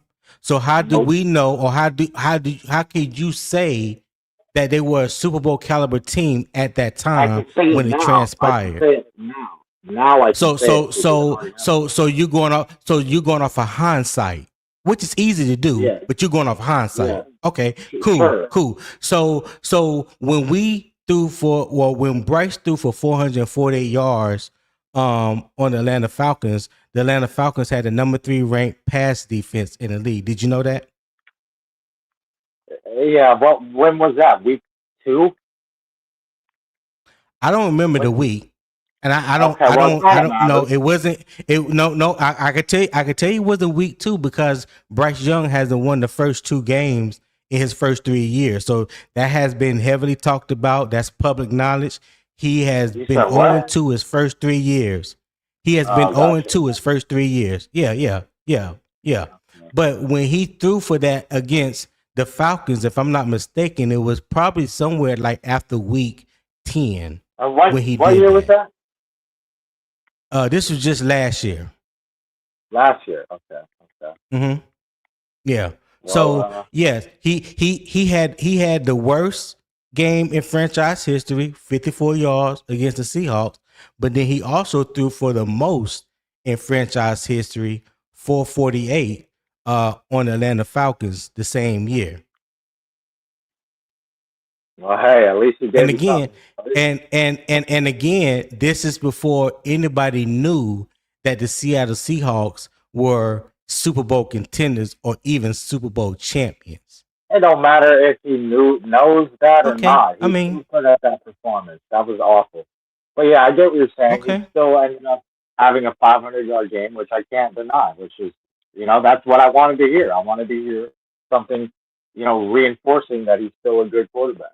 Because I have my doubts after hearing got that. you. And to be honest, I had a Panthers fan who's a diehard Panthers fan telling me, he's done with Bryce. He can't stand this anymore after that game. Yeah, listen. I'm not surprised, Nathan. There are plenty of Panther fans out there that are done with Bryce. They don't But he believe changed his Bryce. tone when you guys made the playoffs. He changed his tone after that. So I want to mention that. Well, hold on. Let me read the super chat. Shout out to Moleg 09 for the $4.99 super chat. He said he's one of those guys that just stat watch. Hey, appreciate that Moleg09. Thank you for the 499 super chat. Thank you for supporting the channel. All right, I greatly appreciate it. I didn't want to let that go by because I see I have missed a lot of chats. But yeah, back to the conversation at hand. Yeah, Nathan, there's a lot of fans that don't like Bryce Young. They don't believe that he's a franchise quarterback. You got some people that even say he shouldn't even be in the NFL. What I would say is just based off the facts, he is in the NFL. He's going into his 4th year. He is the starting quarterback for the Carolina Panthers. When you hear some people say, "Well, he wouldn't start for any other team," they may be true. That might be right. He might not be able to go start for any of the other 31 teams in the league, but he is a starter for the Carolina Panthers. But he is the starter of the Carolina Panthers right now. So right now, we have to deal with him for where he's at. All this wishful, huh? He'd be a starter on the Jets. Maybe. Right? I don't know. I can't say maybe. Sure. For sure, he would be a starter. Yeah. I think anybody would agree with that, besides the Geno Smith fans, which I don't think. No, Nathan. No, everybody would not agree with that. Everybody would not agree with that. Man, shout out Nathan, man, up here just stat watching, man. They said it, man. Yeah. I think that's what we got going. They said I'm stat watching. That's the craziest thing I've stat watching, brother. Statty, man. Hey, that's okay, though. He paid $5 to say it. You want him to come out here and do things on defenses that other teams can't do nothing on. It's like he got to walk on water against Super Bowl defenses when you got Super Bowl caliber quarterbacks that struggle against Super Bowl defenses. I think it's a lot more that goes into it, man, than just stats and all the bullshit that make y'all type of people. That's all I'm saying, bro. I think Bryce is doing a hell of a job, and all he got to do is start 2-0, and then what y'all gonna say? Because I'm gonna be honest, I don't really care about the Bryce haters, and it ain't enough room for y'all on this boat. So be what I like. Acting like I'm a Bryce hater. So for that Panther fan you talk to that don't like Bryce, I want him to stay over there. Like, nah, don't change the tune because we in the playoffs. Man, hate him. A real hater gonna hate. You know, they supposed to do their job and really, really hate.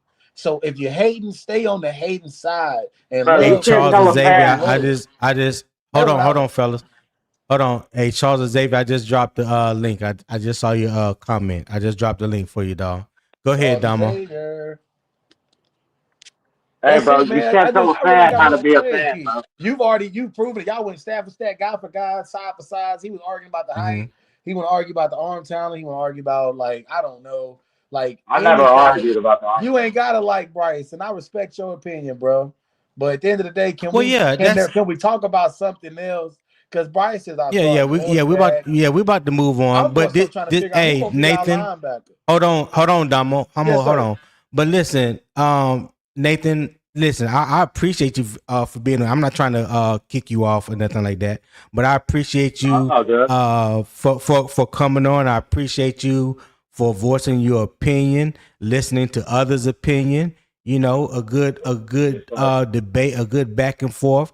That's cool. I'm with that. You know, you have some people that aren't open-minded to conversations like this or even debating the facts, because I think people are more inclined to want to be right and wrong instead of just listening to the facts and being open-minded, and maybe they would gain something from that. So I appreciate you, even though you're not a Panthers fan, you're a Malik Willis fan, you honest in your fandom, or you know who you rock with, what team you rock with.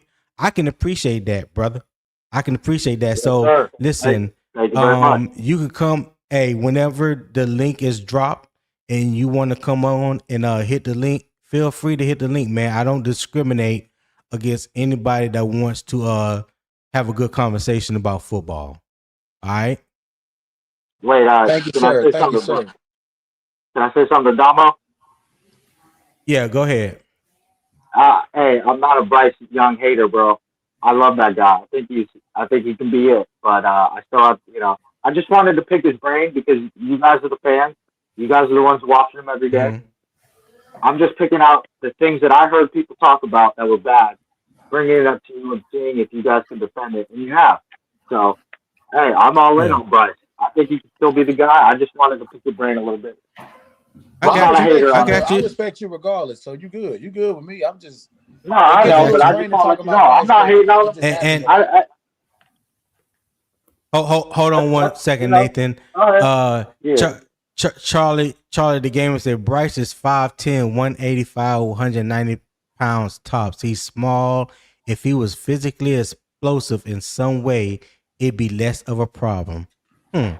Well, his official measurements at the NFL Combine was 5'10" to 1/8, 204 pounds. That's what the NFL measured him at. That's what he weighed at the Combine. So wherever you got 185 to 190, Charlie the gamer, that would be incorrect. I would take my reliable source, which is NFL.com, over what you're saying any day of the week, my brother. Since you're getting on my nerves, you can hit the PayPal app. All right. Hit the PayPal link. Do that for me. All right. Hey, Nathan, I'm gonna drop you off, man. But listen, come up any other time. I got a couple other people that's trying to get on. I appreciate you. All right, brother. My guy, like I said, hey, subscribe to the channel if you haven't subscribed to my channel. All right. Nice to meet you, bro. All right. Nice to meet you guys. All right, man. Have a good one. All right. Later. Talk to you later. Tip Drill Will. Hey, I'm sorry about that, Tony, man. All hell broke loose, man. I had about 5 work calls happen all at once, man. My apologies. If you need an assistant, I need a job, Will. So, I mean, we can work something out. That's weird. What's going on, Charles Xavier? Man, nothing much, man. I gotta say, man, Will, when I say you held your own yesterday, man, I was listening in the chat. I was like, yo, they really going at Will, man, like going there. But Will, you held your own, man. I was like, yo, that's what's up. I gotta watch that live now. Right. Yo, it was great. Hey, you think I could have held my own? Man, it was tough, man. It was tough. Listen, yo, you don't know Will Robinson good enough. If you don't think he can hold his own, I don't care how many up there. Man, if you can jump out of an airplane, you should be able to hold your own in the conversation. You know what? Thanks. That's a huge fact. Huge fact. Hey, I didn't know I had that many supporters in the chat, man. It was like 5 of them, and they was just like jumping all over me. I'm like, what's wrong with y'all? Y'all need prayer or something? They was mad, man. But hey, quick point, man. I just wanted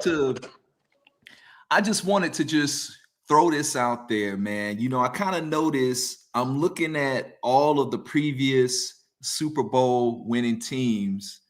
Mm-hmm. And for whatever reason, one key thing just jumps out, right? And they all had not a good defense, not an okay defense, but a dominant defense. Dominant. Mm-hmm. Now, my question to everyone on the panel, do we have a dominant defense right now? No. I don't believe so. No. We can do some good things. We can do some good things, though. I mean, it could change, but right now we don't really have a dominant defense. Like, we don't have a defense to where. Hold on one second, and Charles Xavier, you can come back in. Red Swarm said, Tony, I think that question would be better posed as, can he do those things that you are prepared to show consistently? Well, you know what? Ding, ding, ding, ding, ding, ding, ding to you, Red Swarm, because that is the best response that anyone has ever given. So what you should tell your friends, that when they say that what Bryce can't do, maybe the better question they should pose, not me, I'm not the one posing the question.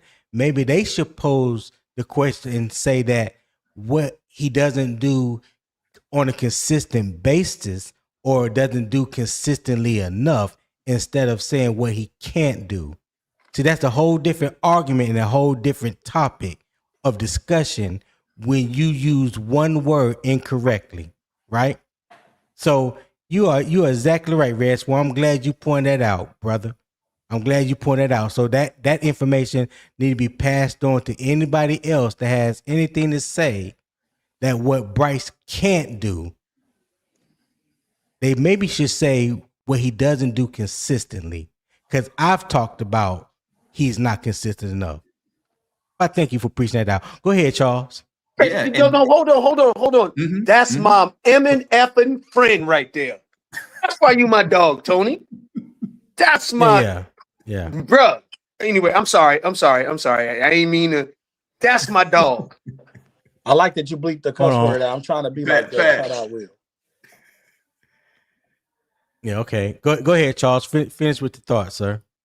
Yeah, so and then too, notice that a lot of these prior Super Bowl teams, they had a dominant defense, but then they had a dominant running back. I mean, if you look throughout the whole history, I'm talking about ever since like the 80s up to this point today, those teams that won the Super Bowl usually had a dominant defense. They had a dominant running game or a dominant running back. And then they had a quarterback that could manage the Super Bowl game, meaning I'm not throwing picks, I'm not forcing passes, I'm just letting the game come to me. I'm managing it the right way. I'm right. You know, and so with that said and done, you now fast forward to today and think about the Eagles. Look at what they did. They built up both sides of their line. I mean, they overbuilt it. Some people would say, right? They went overboard and said, hey, we don't just want a regular running back. We want Saquon Barkley. We don't just want, you know, a regular, just a, you know, some average line. We want a dominant line. We want guys that are big, strong, and who can take over a game, right? And notice they were able to literally just physical teams and win the Super Bowl. And so I'm saying that to say, can we replicate that here in Carolina? Well, you know, the old adage is defense wins games, and they didn't say that just to be saying that. That is true. Now, is there an anomaly somewhere that happens where the defense wasn't as good as the offense and they won the Super Bowl? Probably.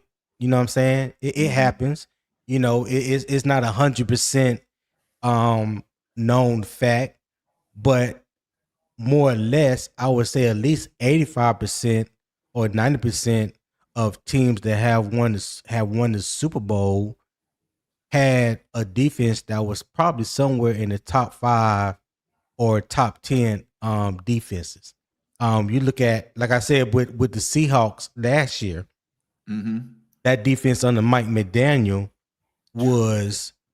You ever heard them? You remember back in the NCAA, back when Arkansas had Larry Johnson and all those boys, and Nolan Richardson was the head coach, and they called it the 40 minutes of hell or something like that. Yeah, and they press you from one end of the court to the other. That's what the Seattle Seahawks defense was like last year. They put pressure on you all 4 quarters. And they did it consistently week in and week out. They did all that, and they did not have a double-digit sack getter last year. But they had the most pressures out of any team in the league. Now, unfortunately, all Sam Darnold had to do was not lose the game. There you go. That's all he had to do. And he went out and did exactly what he had to do. Because a lot of people thought he would be the reason why they lost if they did lose. The whole playoffs, they talked about it. They said if he could just protect the ball and not lose the game, Seattle will win, and that's what he did.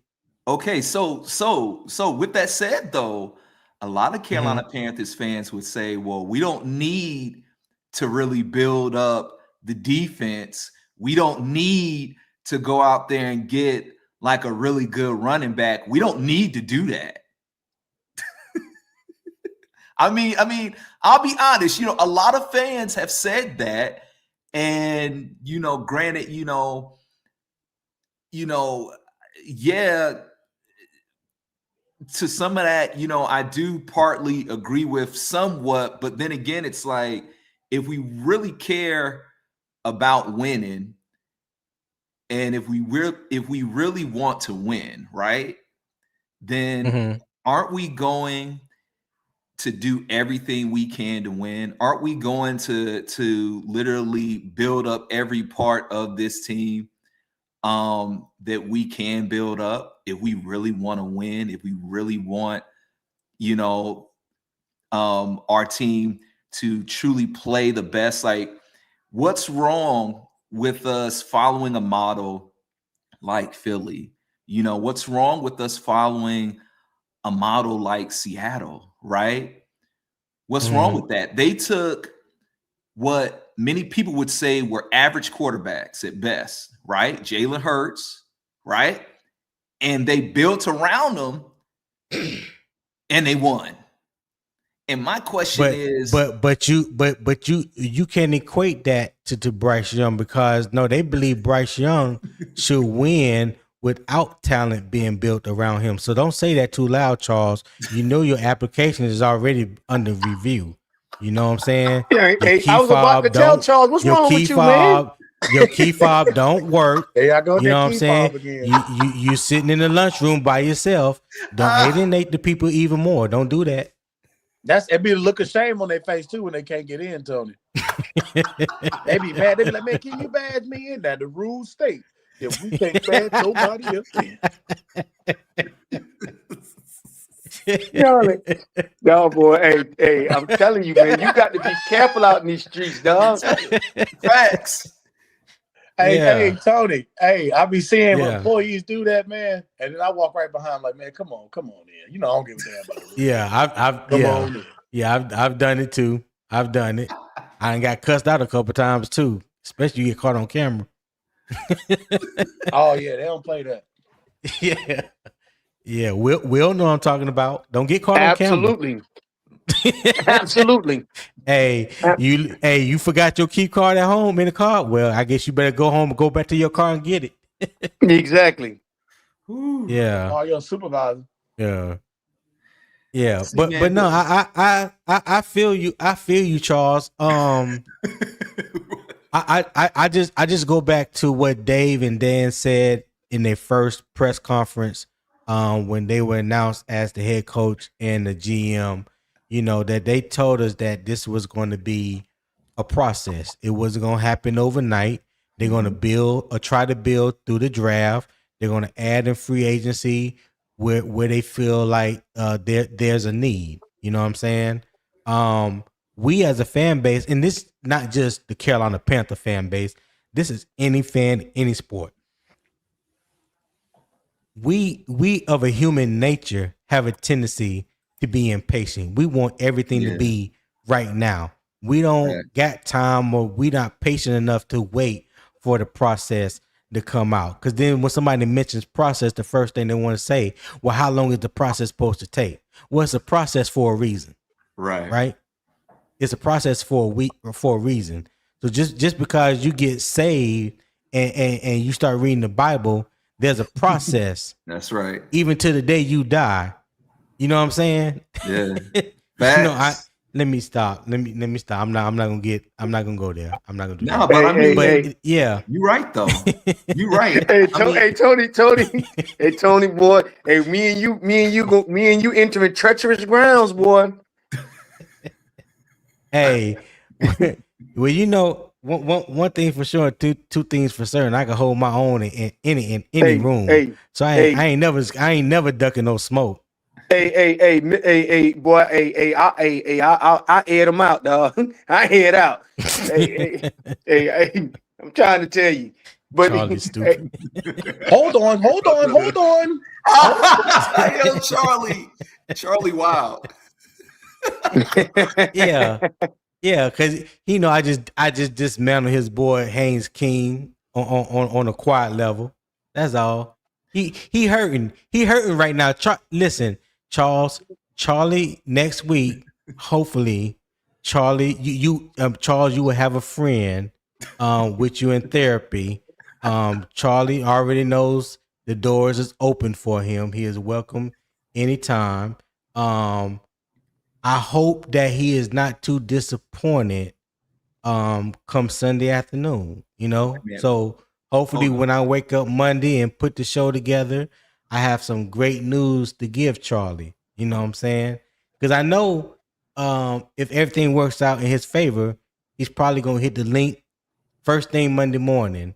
But if it don't, we probably gonna have to put out a wellness check for Charlie. And yeah. I don't think it's gonna be too good. I mean, he was already fighting for his life in Unk chat last night, when he found out that Haynes King wasn't gonna play this week. So he kind of already know the writings on the wall. You already know. Wait a minute. Bold prediction. Haynes King will not get cut. He will make the 53-man roster. He's not getting cut. That's a big bold prediction. He will not get cut. Hey, so Charlie, can I ask you a question? Yeah. So who you knocking off? Justine Reed? Zavala. Felipe Franks? No, Zavala already gone. I'm talking about viable people that's gonna make the roster. Okay, I'm gonna say. So let me give you some options here now. Yeah.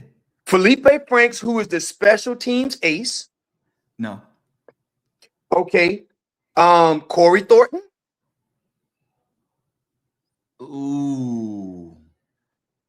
Ooh, possibly. Slot guy. Okay. Shaw Smith-Wade. I like him though. I don't. No. Don't like nobody. Like Haynes King. No, don't like nobody. I ain't finished, sir. Okay. Well, okay. Hold on, Will. Hold on. Greek Red Swan says so. Greek. So I'm not a friend of you and old Graybeard. Of course you're a friend. So let me tell you, boy, a hit dog will holler, won't they? Now, Red, for you to even have to even ask me that, and you know where you stand with me and Will. Why would you feel the need to even ask that question?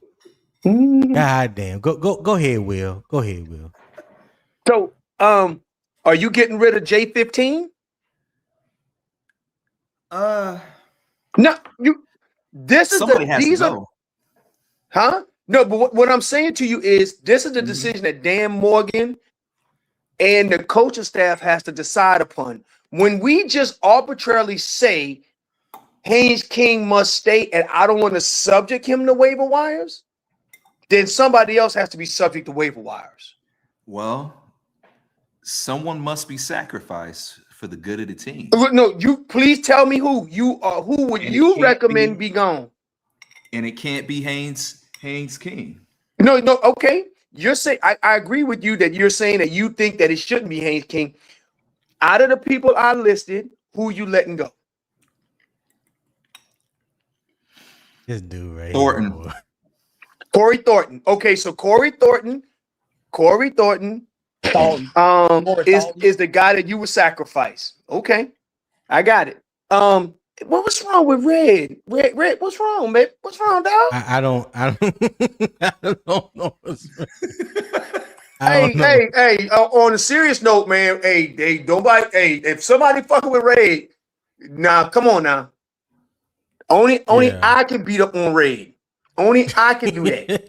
If somebody else doing that, that's a problem. Ain't nobody beating up on my damn uncle. Yeah. See, because he like 3 years older than us. No, he about 6 years older than us. 5-6 years. Yeah, like 6 years. Ain't nobody beating up on my uncle. That's my mama baby brother. Yeah. Kick his scooter if you want to. You got problems. You got problems. Yeah. Kick his damn scooter. Because I'm known to snitch for the right price.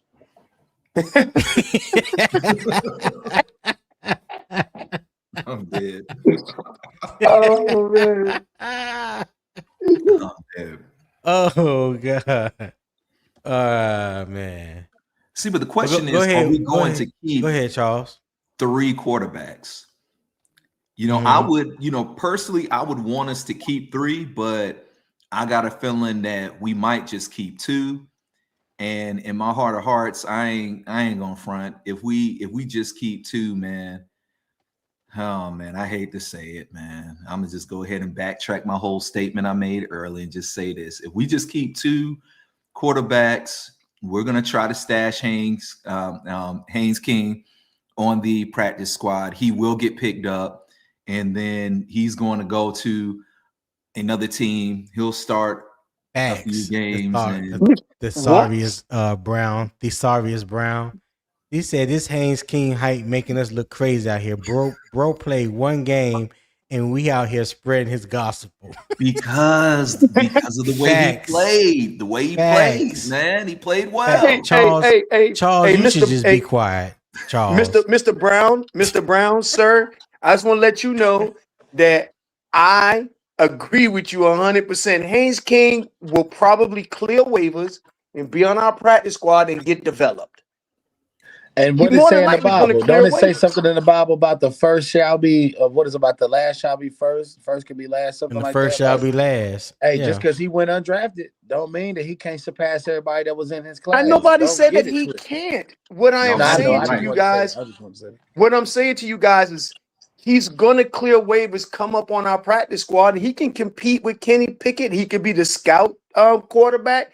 There's a lot of stuff he can do to develop over time. He's went leaps and bounds from when he was in college to his first game playing in the Hall of Fame game. Charlie Game said Thesaurus is Will's stepson. Uncle Will, this is what it's gonna sound like. Check this out, man. Look. Or Pops, my bad, Pops. Check this out. They're gonna be like, come here, Corey Thoughton. Come on over here, brother. I'm gonna need you to go ahead and give me your badge, your jersey, and everything else. Facts. And we're gonna go and bring on King on here now. Okay. King, don't come here and get the Corey Thornton has had a bad preseason. I can say that. Yes, he has had a bad preseason. Cool. Let's not. And it's just in case something happened to Bryce. Let's not forget what we've seen from Corey Thornton before he broke his leg. Let's not act like Corey Thornton wasn't the 3rd best cornerback on the team before injury. The man is coming back from breaking his leg. So can we give him a little grace? Can we give him a little grace in the preseason? They don't care. They saw Haynes King throw 1 dang on touchdown and scramble for a touchdown. Holy Jesus. Oh, man. I'm telling you, man, it looked good, man. And I mean, the way everybody was celebrating, I said, man. Well, we're supposed to celebrate our team won. Man, y'all I've make never me feel seen this lame, before. man. I mean, the way that the coaches, Charles, stop. What you mean you ain't never seen that before? Why y'all make me feel like a loser, man? Because I was cheering. Huh? No. I'm talking to Charles Xavier talking about he ain't never seen this before. You ain't never seen no team celebrate winning on the last play of the game. Get him, Tony. Can I? Come on, bro. Hey, can I say this? Seen in a Hall of Fame game, all of the coaches and the players celebrate. I said, man, I mean, this guy's special, man. How was he? Charlie, say this. Charlie. Oh my God, sir. You are a bright man. I can tell. I don't know. I don't know, Will. He a bright man. Nah, he a bright man. Don't put no butt in it then. Don't put no butt in it. However, Charlie, you are working on sliding down a slippery slope of no return. That was Come on, very man. clever, Will. That was clever. He said, however. That's crazy. You said I couldn't use but. Right. He did not use but. That's all right, Will. I got you. Damn it, boy. That was clever, man. Oh, man. That's something King Damo did. Hey, go ahead, Damo. What you said? Hold on, y'all hold me down for a minute. I try like I'm smarter than everybody. I said, man, that's something King Damo would have said right there. But keep y'all good. You keep going. I'm just ad-libbing. Well, you know what? How about this? Would you guys be open to seeing Haynes King in a few packages during the regular season? No. In a game. I don't know how that would look, so I'm gonna say no because I just don't know how. What do you mean by a few packages? Yeah, because how does that not look like? I would say like short yardage, kind of like a zone read, maybe possibly goal line. A Taysom Hill roll? Right. Taysom Hillish. I like right. No, and here's why. No, because I want him to develop as a quarterback. Okay, fair. I like that. I don't want him to be no gadget player. If he can beat out Kenny Pickett, let's train him and get him ready to beat out Kenny Pickett. Okay. That's fair. Now you know, I'm not gonna front. A lot of people do believe that this whole Haynes King injury isn't really a real injury. So did you hear what Shannon Vashti said? What? Shannon Vashti said on their pod, I think I was on the plane listening to them, and they were saying, well, they know that they had a couple of people saying they saw Haynes King in the target and he was walking with a noticeable limp. Oh, okay. Right, I don't understand why y'all would think that the Carolina Panthers are going to tell a kid you better act like you injured. It's because one of the greatest YouTubers for the Panthers that's ever existed said once before. I don't even know if he makes videos anymore. He says it's because of the Southern Mafia. He used to say that a lot. And I'd be thinking, like, you know what, he might not be wrong. It looks like it's a lot of political stuff sometimes going on in Carolina. And I always felt like we wasn't good enough as a team to even do that. But that's where it comes from. In my opinion. So let's talk about the Southern Coalition is what they're referring to. Mm-hmm. Now, from a Southern Coalition perspective, they would have gave Bryce Young an injury and started Haynes King because that's what the Southern Coalition does. Mm-hmm. He ain't wrong. So that don't even make sense. And number two, our owner of our team, they like to call him a carpetbagger because he don't come from old Southern money. He actually come from Northern money. True. So they can't shake that foundation. And he's one of the richest owners in the league. That's a fact. That's why the Southern Mafia down in South Carolina thought that they could shake him for that damn building. And he was like, I just cut my losses. Y'all. Hey, that's exactly what happened. I like exactly. You, so when people be saying stuff, y'all got to come with facts to debate that. I'm sorry, I know we off track, Tony. Let's get back to the Haynes King thing. My bad. Yeah. And that was you good? You good? Yeah. Y'all go ahead. BS to y'all just now. So I mean, you shot me down, Will. Dang, you put a bunch of holes in me. Thought I was your son, Will. Hey, just go tell my wife I said anything like that. I would hate to be your enemy.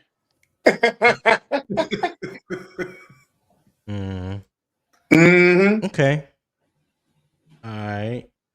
So, let's talk about Kyle Trask for a minute. Let me ask you a question about Kyle Trask. Does he bring any real value to this room, or is he simply filling the reps King lost because of the injury? Damo, you go first on this one. I remember y'all saying and Dave saying that pretty much that's like a guy he really likes. I just feel like he's literally just getting us over the injury of Haynes King, and that's Dave's guy. So he's just bringing him in to give him a little check. You know what I'm saying? Come get some money, and we're gonna send you right back out the same door you came in. So that's what I feel about Cal Trask. I can't even say his name. Hey, Will. Charlie Gamer said, "Where did you see somebody say that they saw King in Target limping?" I So heard somebody. that's I not heard on somebody X. say that. That was on Sheena and Vashti's Quick Blitz podcast. Yeah. And y'all not I slick watching think. Sheena neither. I seen who she is. No. Not Sheen. I think Vashti brought that up. She Well, brought that it was up. on their podcast, right? Okay. Right. Yeah, Vashti brought that up. That's why I heard it. Vashti Right. brought it up. That somebody that she knew, I think she said in the organization or something like that they saw Haynes King in Target walking with a noticeable limp. Yeah. So yeah, Charlie, you got to take that up with Vashti. That's the messenger. Yeah.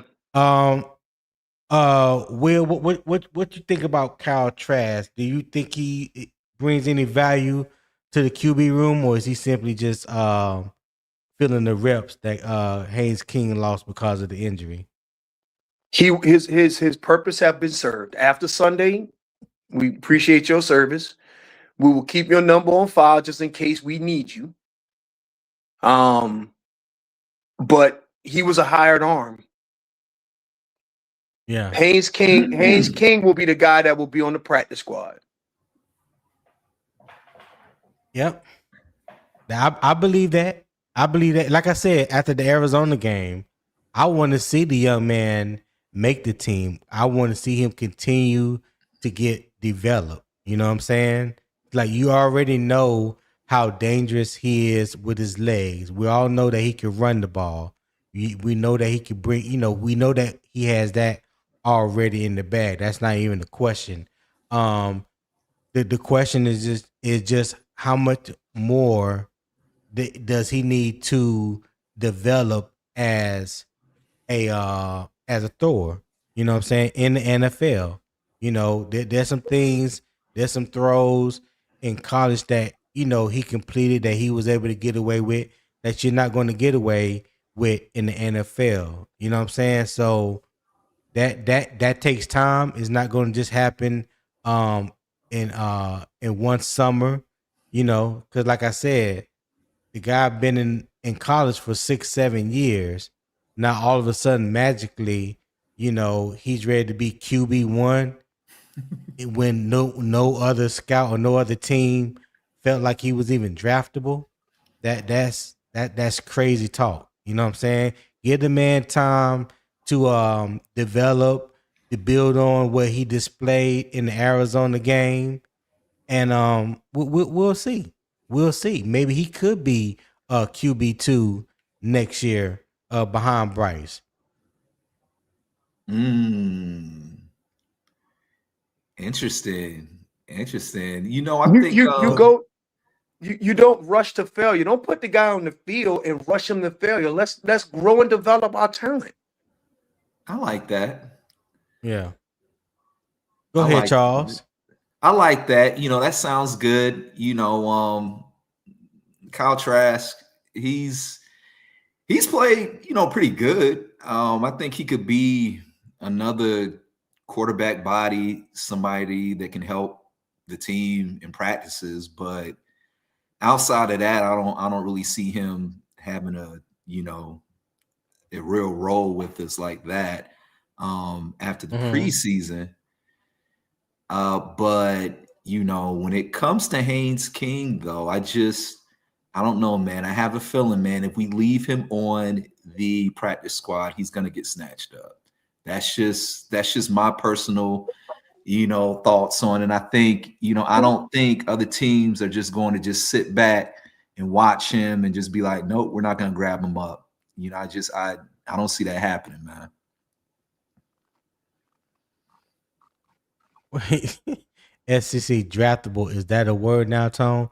I believe so. SC, you can check with old Merriam-Webster.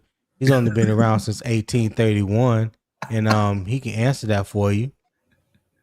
SC Waterboy, go ahead, do that for me.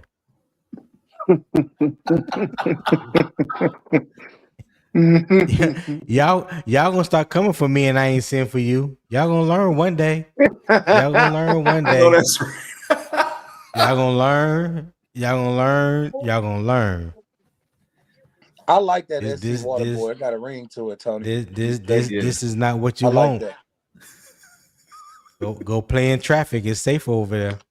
Is it safe to say that he's not even one of the best water boys in the world? Like he's not even a good water Well, dude? in Thailand, SC is from Bangkok, so Oh, you my know they carry water a little different over there. Oh man. He from the Badlands. Yeah. He out there in one of them little canoes, out there to the markets. Catfish jumping in the water. Yeah. God damn. He said, This "Oh, is y'all a find very- that this funny?" They call him a cat.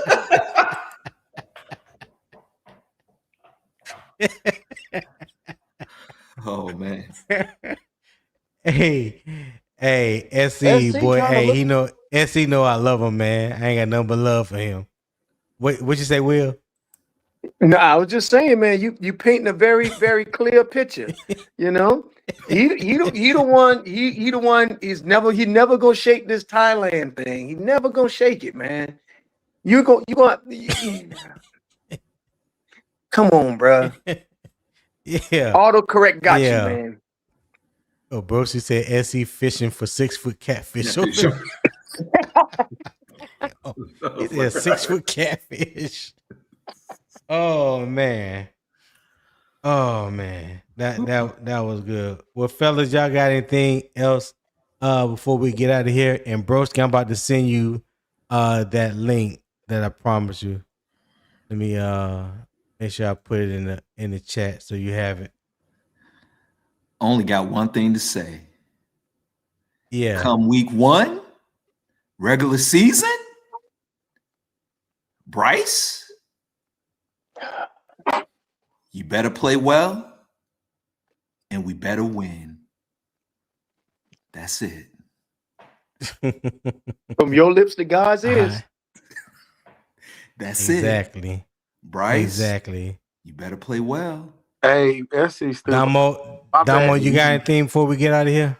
Well, no, I just want to say I love the show, and every time somebody calls me when I'm on my phone, it just knocks me off of the show. So I just had to apologize to you. But SC stupid talking about they love. Oh, he lucky his wife only likes love us. Talking about, but she only like my wife. I hate you, SC Panther. You know, I hate you, but I love you at the same time, and I love the show, Tony. Will, you know it's all love to you guys, and Xavier, right? Yes, sir.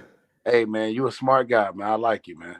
Oh man, I appreciate it, man. I'm just trying to just win, man. That's it, man. And hey, you know what?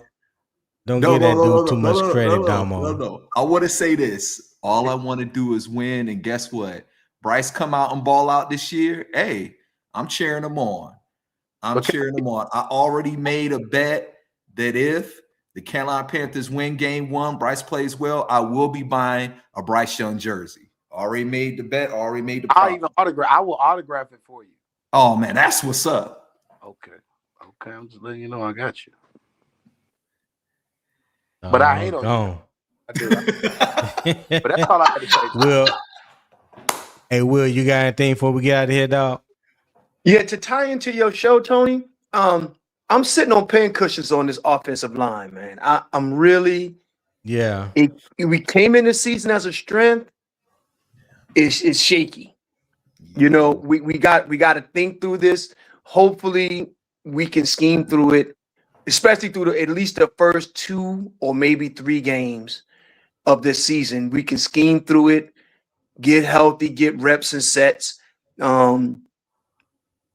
You know, the Bears don't have such a formidable front seven as formidable as other teams, and Atlanta is severely weakened based off their two sophomore guys not being on the field.